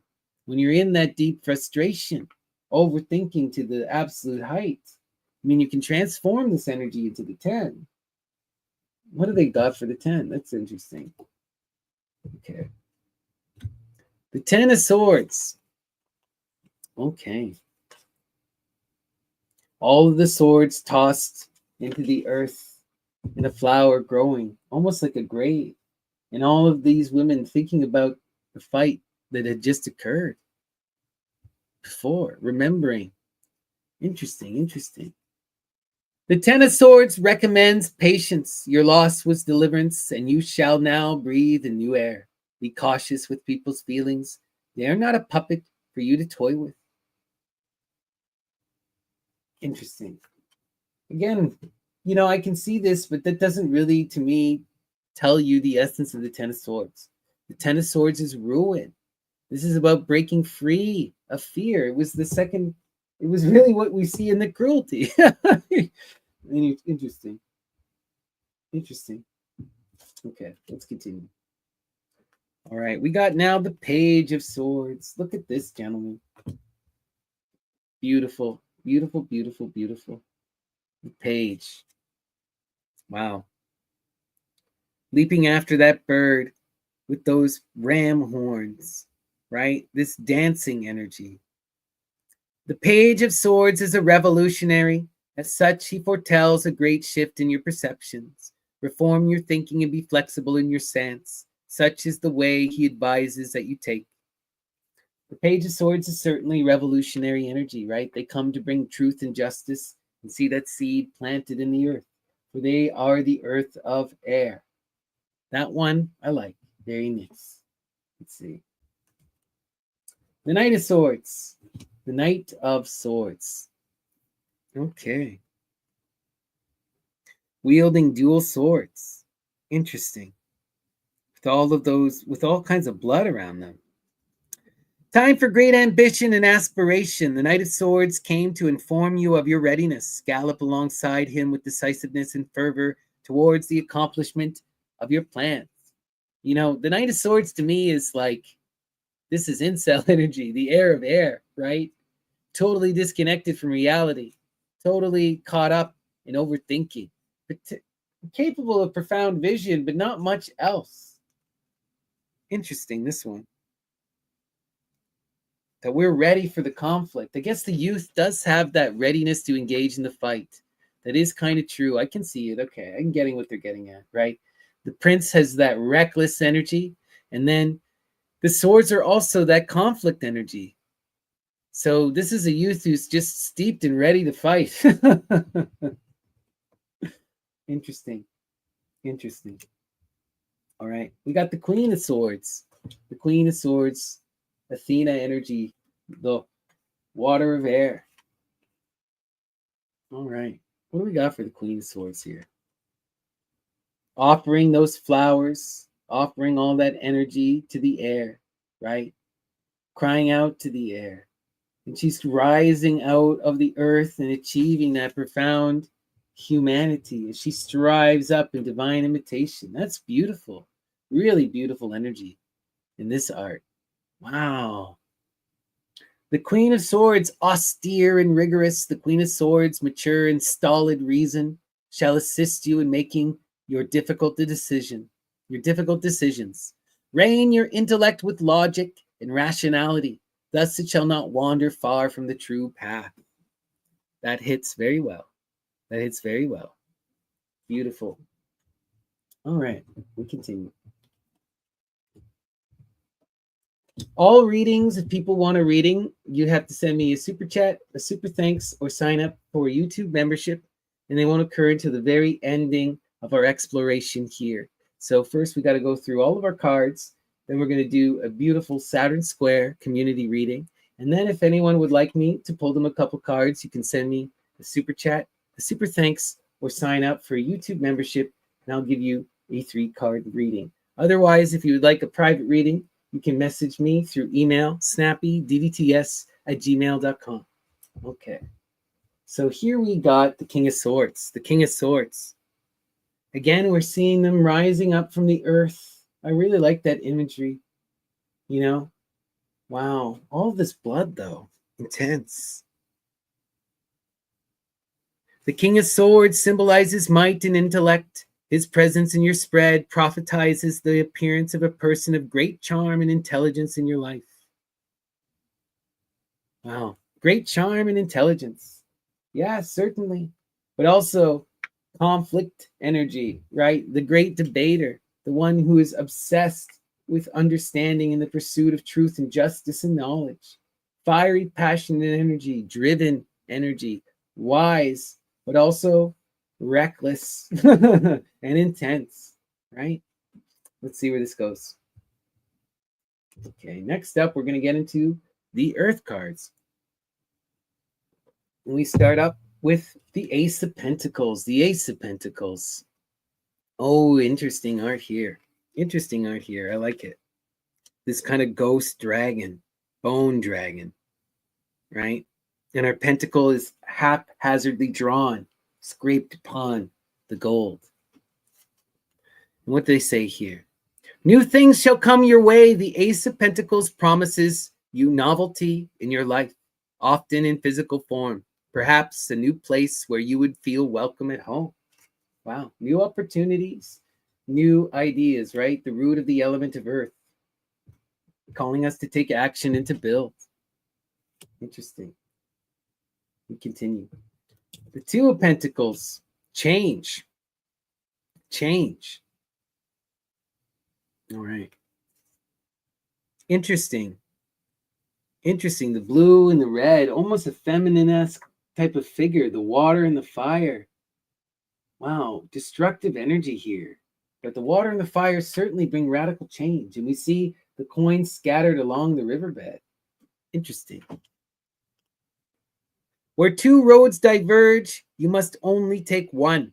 The Two of Pentacles shows that you can only move forward after making a choice. Decide and take responsibility for your decisions, for only your actions really matter. That's true. And in the face of the earth, all we can do is adapt or maintain. You have to do something. You can't sit still, that's for sure. We continue. The Three of Pentacles, work, work. All right. Look at that. We're seeing a scribe, a horned scribe in a red cloak, scribbling into a book. Beautiful. And here it says, your past labor is bearing fruit, and its ripening is at hand. The Three of Pentacles carries recognition and praise for your earlier efforts. You have laid the groundwork. Only the finishing strokes are left to bring completion. Do the finishing strokes and finish your project. Wow. Come to that harmonizing in the earth. Empower yourself in creation. Wow. Okay. We got now the Four of Pentacles. The Four of Pentacles. Four of Pentacles is the foundation. Power. Power. Right? And here we have this profound ghost dragon. 4 heads. 4 heads guarding a hoard of gold and red rubies. Wow. Like the number of pillars holding up monumental edifices, the Four of Pentacles advises stability and steadiness. Incaution is frowned upon in these times, for it brings about volatility, craving for that which you hold dearest. Interesting. Build upon the foundation. Empower yourselves and structure yourselves. Protect yourself. Protect your wealth. Interesting. Okay. 5 of Pentacles. Worry. Worry. All right. Look at that. Interesting character. And another person. This one on the left is holding a woman on the right in their lap. Right. Wow. And they got this weird kind of mask on. Interesting. And there's this profound light above her head. What is this? Interesting. Five of Pentacles is worry. Worry. All right. What does it say here? The Five of Fives, harbinger of darkness and disruption. The Five of Pentacles is a premonition of hardship and difficulty. Things will take a turn for the worst. Yet, if you take the challenge head on, you might just prevail. Wow, a challenge ahead, and we have to do the work to overcome, right? Worry is certainly a struggle, but if you wish to get to the profound energy of the Six of Discs, you have to pass through the five. Look here. The Six of Discs. Look at that. We have a man enthroned upon a bone throne with a bone ghost dragon spiraling around them. Interesting. The Six of Pentacles is a good omen. It predicts charitable actions leading to joy and happiness. Whether you'll be the recipient or the performer of said charity is up to you. Regardless, human cooperation is the best way to go.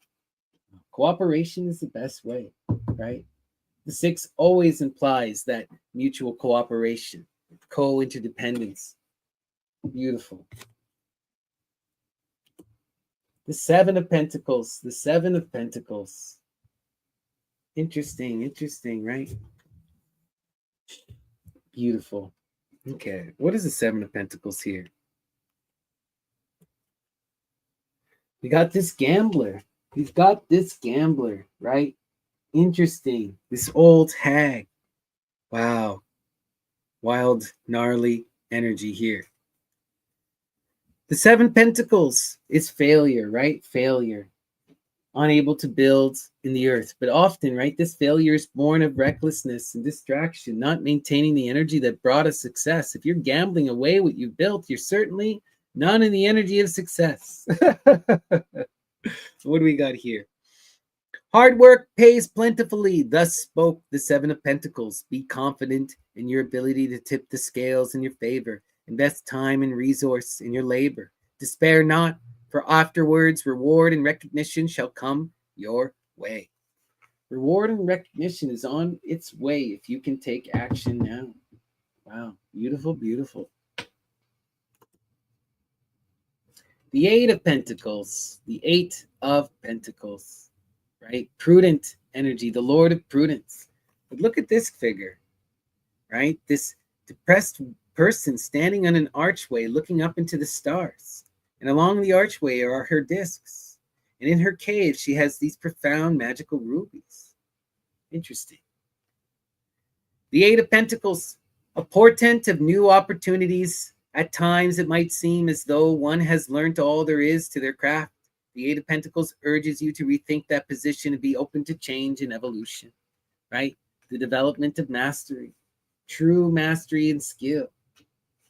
Just when you think you're finished, there's something more to learn. Interesting. Okay. The Nine of Pentacles. The Nine of Pentacles. All right. Wow, look at this figure. Closing a book with a skull face, a demonic tail, and these angelic red wings. Whoa, that's some wild imagery right there. Wow. Nine of Pentacles. Harmony and balance are nigh. The Nine of Pentacles encourages you to soothe your spirit, for it forebodes your satisfaction and contentment, as well that of your loved ones. Great wealth is at hand of the receptive man. Wow. Great wealth is at hand. Powerful. The Ten of Pentacles, wealth itself. And look at all those wild ladies standing around. Interesting.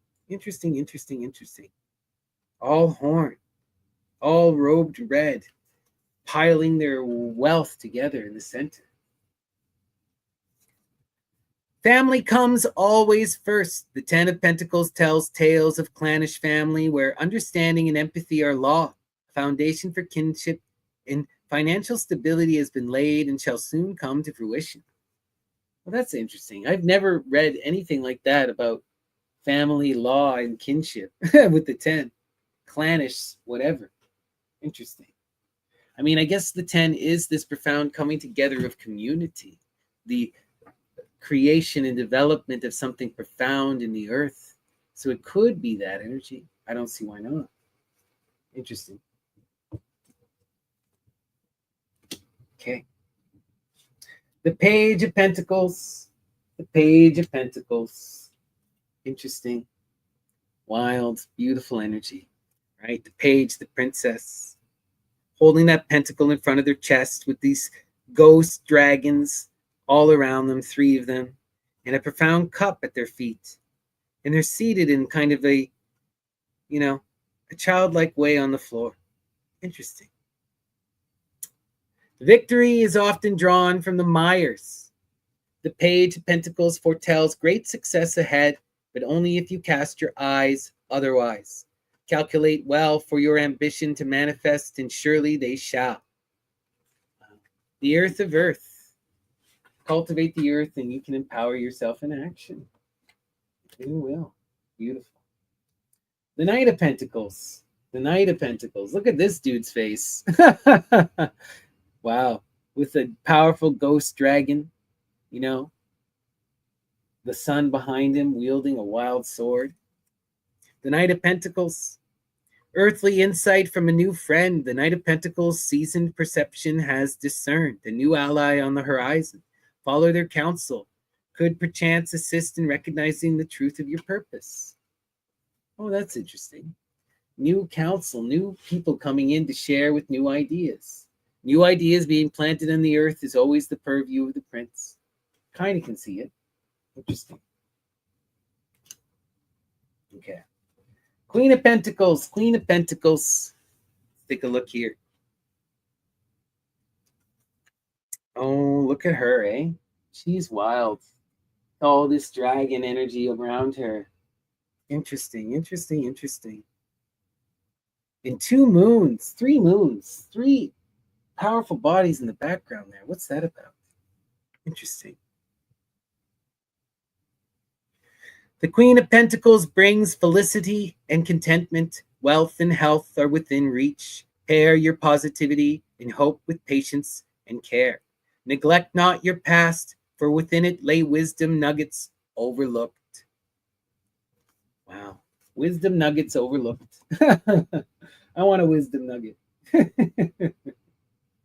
And she stands upon gold. Okay, it's gold with all of these pentagrams carved into it on her throne of wealth and power. Interesting. Okay. The King of Pentacles. The King of Pentacles. Okay. You learn from the King of Pentacles how to harness your drive and ambition. He entrusts you with his know how, so that you may be confident in your capability to undertake great enterprises of your own. The King of Pentacles.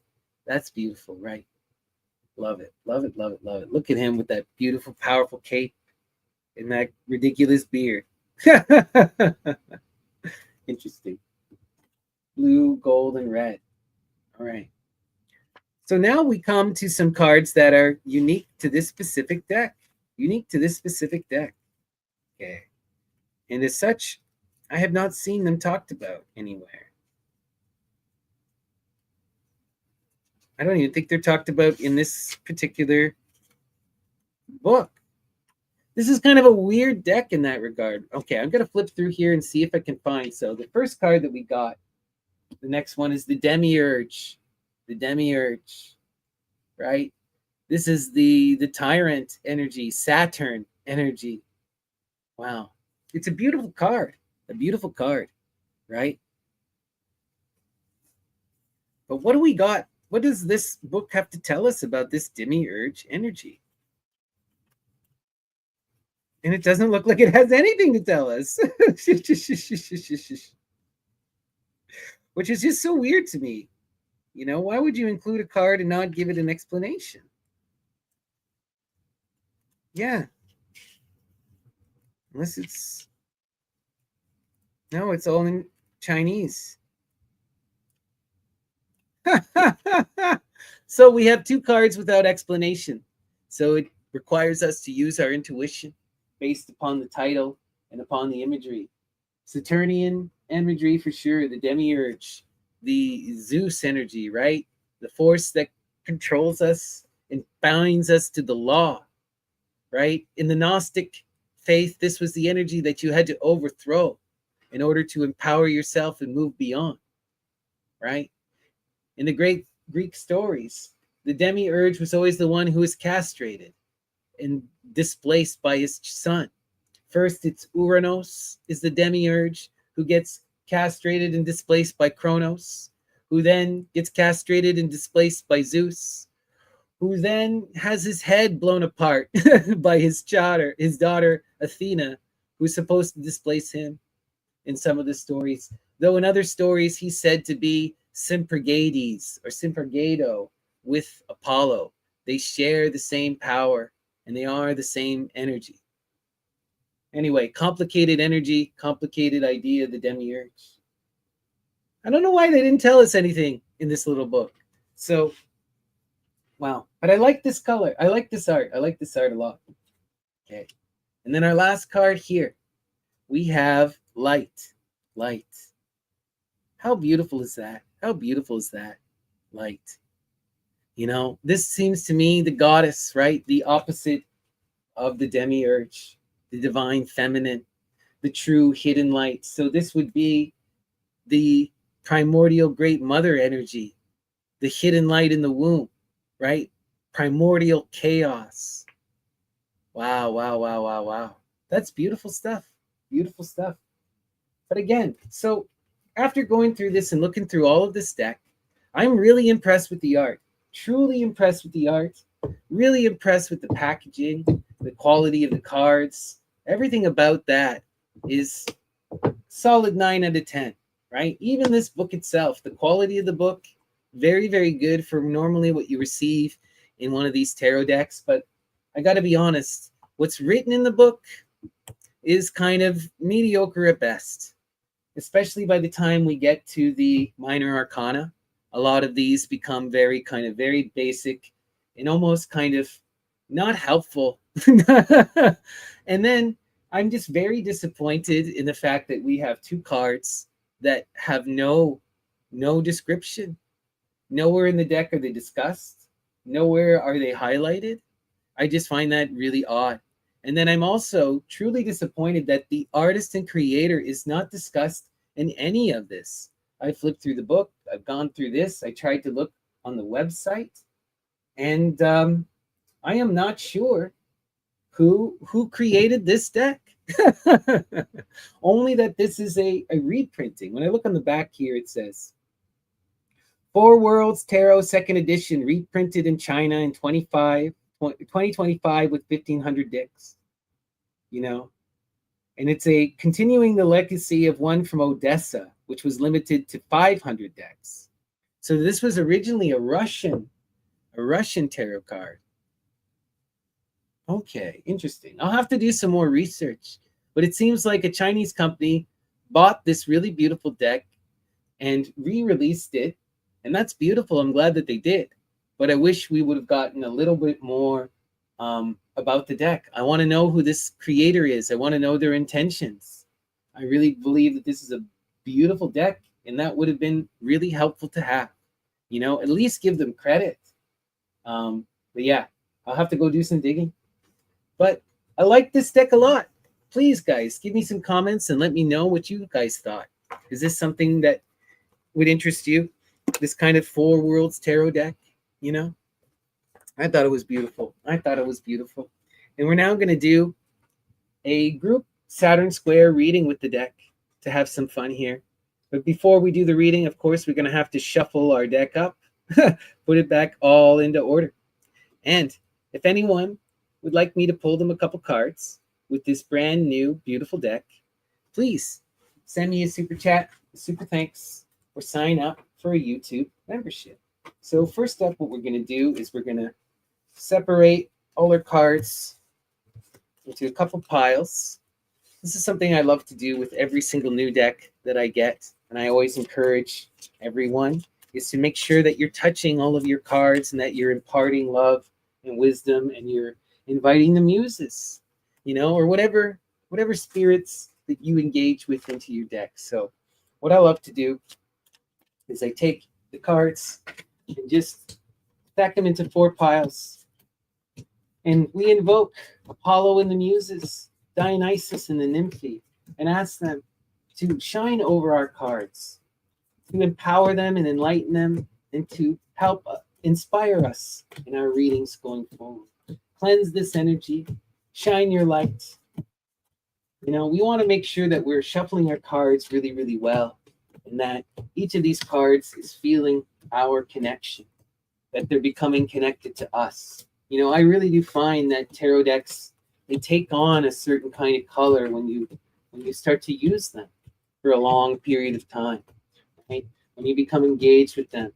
And I also find that when they're gifted to you, right, they take on a certain color, a certain kind of profound energy. So now that we split up our decks, we're just going to take each of these and shuffle it, and then we're going to shuffle each one back into each other, right? And this is dividing it into the 4 elements and then calling them back together into one. All right, so much fun. All right. Oh, and the one thing though too is this deck does smell pretty bad. It's got that new car smell. At least I know that it's clean. Let's see here. Okay. All right. Okay.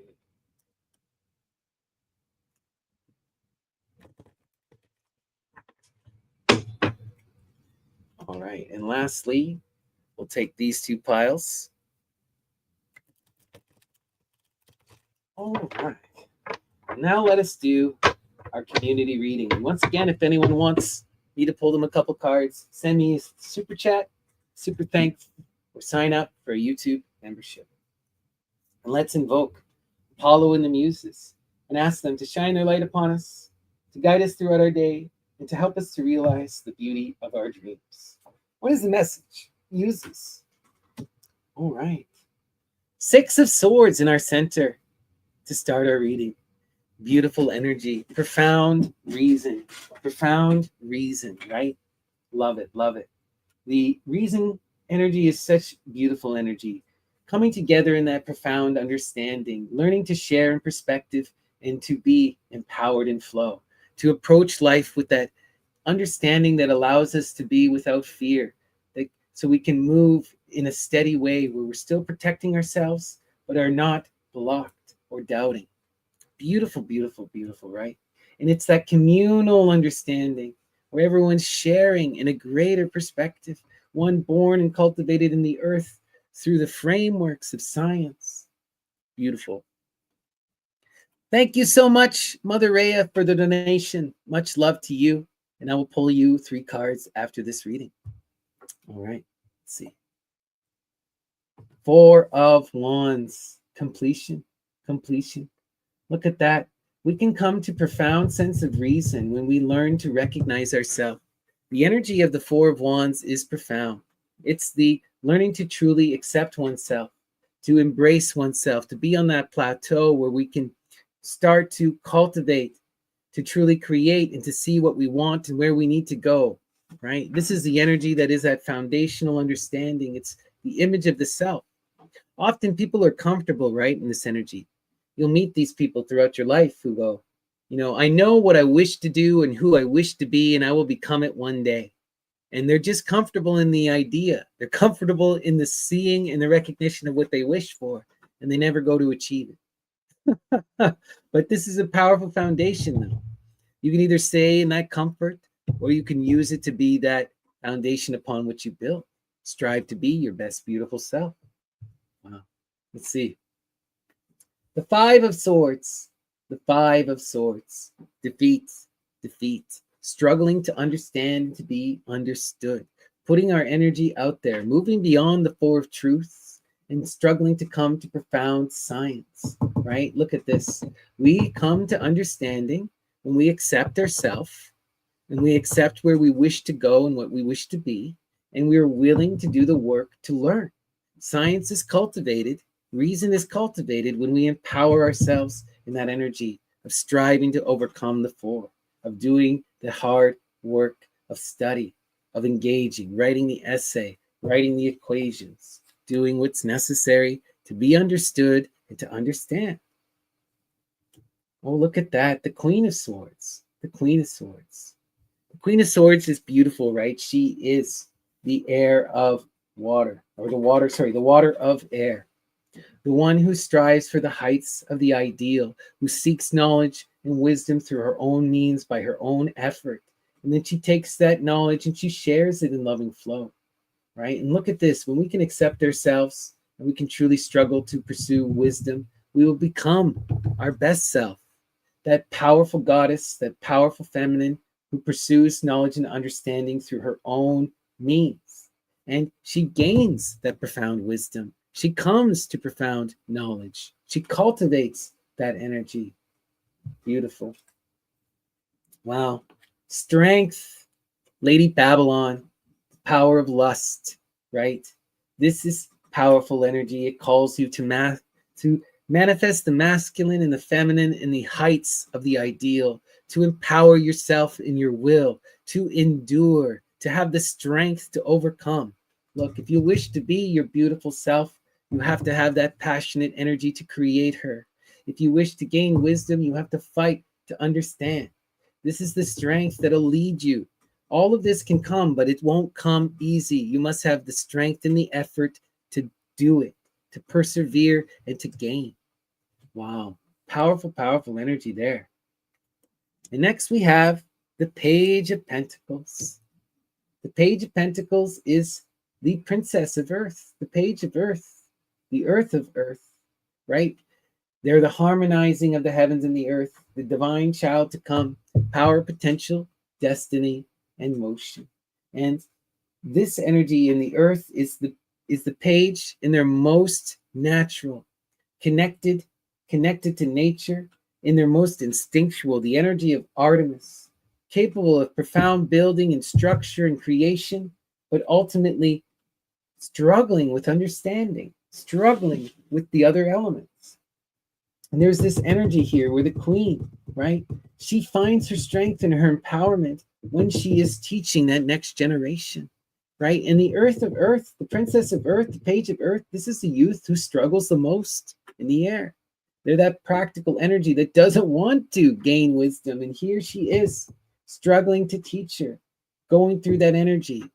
Beautiful, powerful stuff.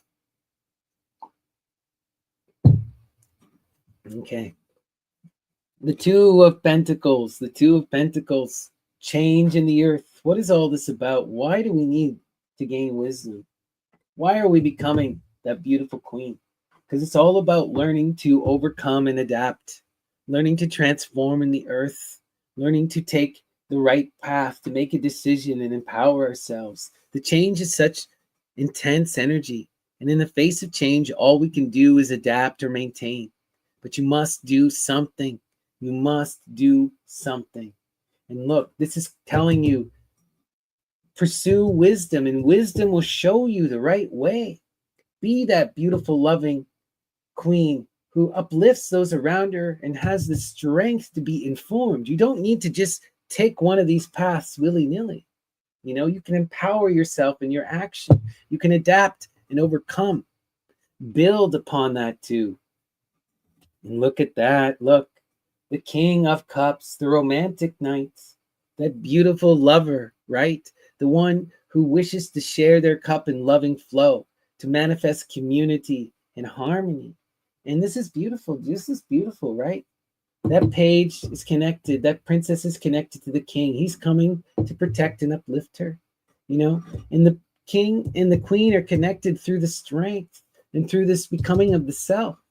You know, I have a sense that this is a profound romantic connection, but in order for that to come together, there has to be this endurance. There has to be this growing up, this literally coming in together, this seeking after wisdom, and this adapting to change. Wow. The Star, the power of Aquarius, making the profound wish, recognizing that Our actions, our dreams, our thoughts empower our reality. If we focus, if we cry out in loving adoration to the divine, we can manifest our true will. We can overcome the change in the earth and bring the love that we seek, gain that profound understanding and empower ourselves in will. And it is the will that will allow us to draw the star down to give us our dreams, right?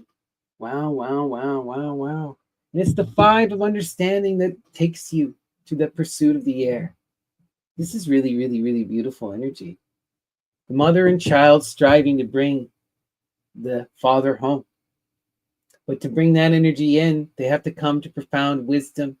They have to reach out and cry out in the air, and they have to adapt in the earth and have the strength to endure. Wow. What a beautiful message. Really, really love it. This deck, I really enjoy, you know. The art just stands pristine. You know, I did have some criticisms of the book, but when you start to put it into play, like this is beautiful stuff. Wow. I hope that resonated with you. It certainly resonated with me. How fun. How fun. Four Worlds Tarot. Very cool stuff. Okay. And we have a donation from the beautiful Mother Rhea. All the love in the world to you, Mother Rhea. Thank you so much for the support. And if anyone else would like me to pull them a couple cards from this incredible Four Worlds Tarot, please send me a super chat, a super thanks, or sign up for a YouTube membership. We had a card shooting out there. Okay. Five of Cups. Disappointment. Disappointment. Well, the Five of Cups energy is the struggle to manifest love into our life. It's putting ourself out there. It's striving to come into perfected bliss and harmony. It's intense energy, but it's ultimately the energy that recognizes the lover and pursues them, right? Pursues our desire, calls us into that reciprocal pleasure and flow. There is the potential for negativity, but there is also the potential for infinite bliss. And we only get to the bliss if we pass through the five, right? Beautiful. All right, next up. Wow, 2 5s here. So much striving energy right now. There's the struggle to manifest love, to be in flow.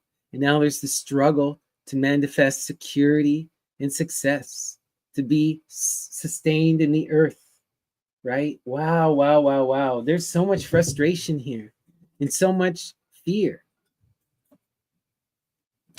Oh, look at that. The Ten of Wands, though.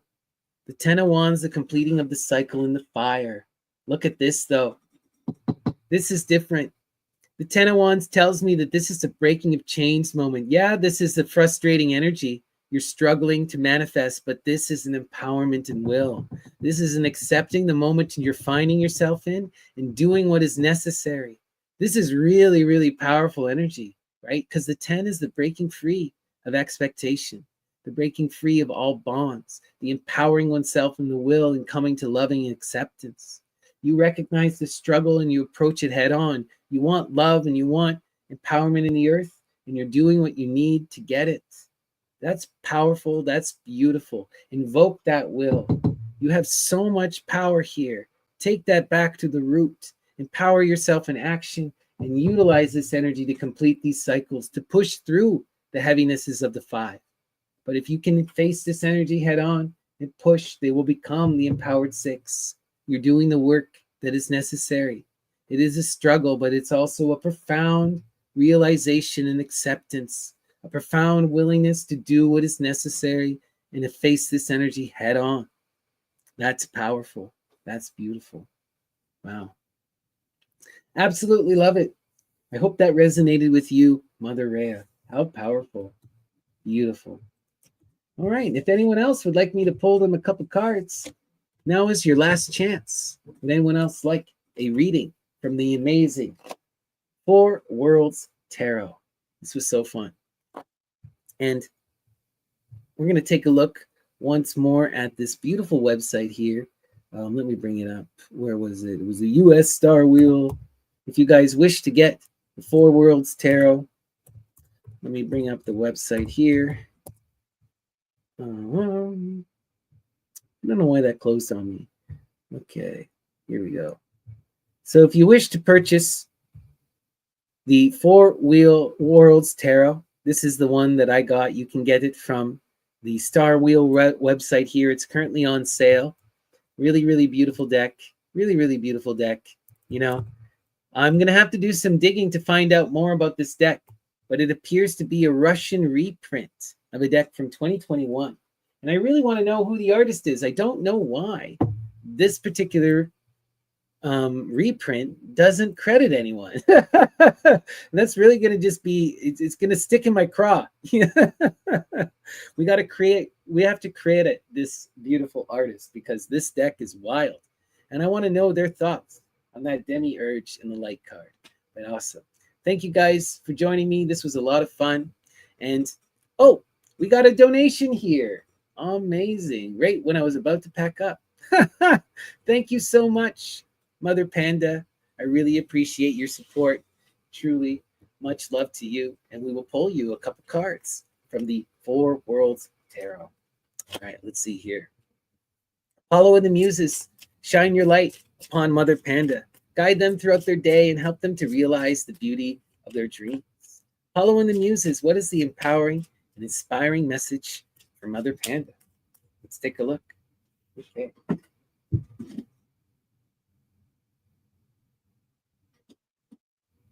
Maybe this. Okay, that's interesting. Please, Modern Medwa, send me that link where you found that on the Discord, because one of the things I'm going to be trying to do is get in contact with all of these beautiful artists for these decks that I'm reviewing, because they're just so wonderful, All right, so Mother Panda, your first card here, we got the Six of Swords. Wow, lots of reason and science on display today. So, beautiful. The Six of Swords, right? This is calling us to pursue communal understanding, to move beyond our individual limitations, and to really study, to gain the knowledge that has been cultivated throughout history, through our community, through consensus, right? This is the being empowered through intellectualism, right? And accepting of that energy. Really powerful stuff. And the Queen of Swords. Wow. Wow, wow, wow, wow. I swear I shuffled this good. Interesting. The Queen of Swords, the divine feminine who stands on her own, who empowers herself in the pursuit of understanding, who reaches up into the heights of the air in order to become that beautiful teacher, the one who can help people get to where she had to go on her own. Powerful, powerful energy here. If anyone can come to that empowered reason, it's the Queen. And oh, the 9. Okay. Look at this. You're showing up here as that beautiful queen who is pursuing wisdom, who's striving to be in that reasoned energy. But look, the queen is manifesting too much air. You've come to this profound intensity where you're manifesting and bringing in all this cruelty. There's so much air here that you're no longer approaching this energy in a way that is reasonable. You become disconnected. Now, that's not to say that this isn't justified, right? Often, the 9 of Swords is a result of something that's frustrating in our life or something that's terrifying in our life. But that doesn't mean that we want this 9 here. Just because we can understand why the 9 is here, what we want to do is balance this energy out. One of the things about the air is that you can take control. Unlike the earth is so heavy. The earth is so weighty. In the face of the earth, there's very little you can do. You have to just face it. But in the air, you can just let this shit go. It's that simple. It seems impossible, but no, it's just that simple. You can just let it go. The difference between the 9 and the 10 is simply one of perspective. There is no change in energy, and you're right on the cusp, right? The 10 is just going, yeah, I have been overthinking. I have been manifesting all this fear. I have done this to myself, right? And look, you can come back down. You can come back down into reason. This is the Queen, just recognizing that you got frustrated. That studying is hard.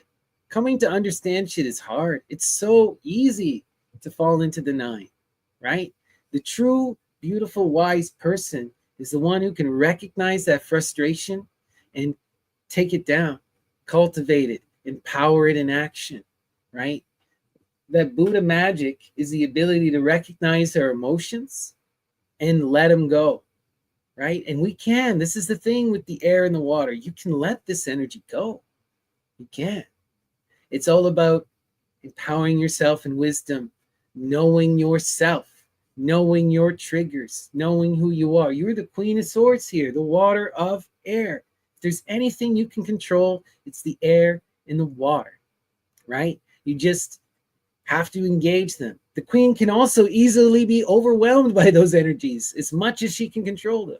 That's the paradox of this energy.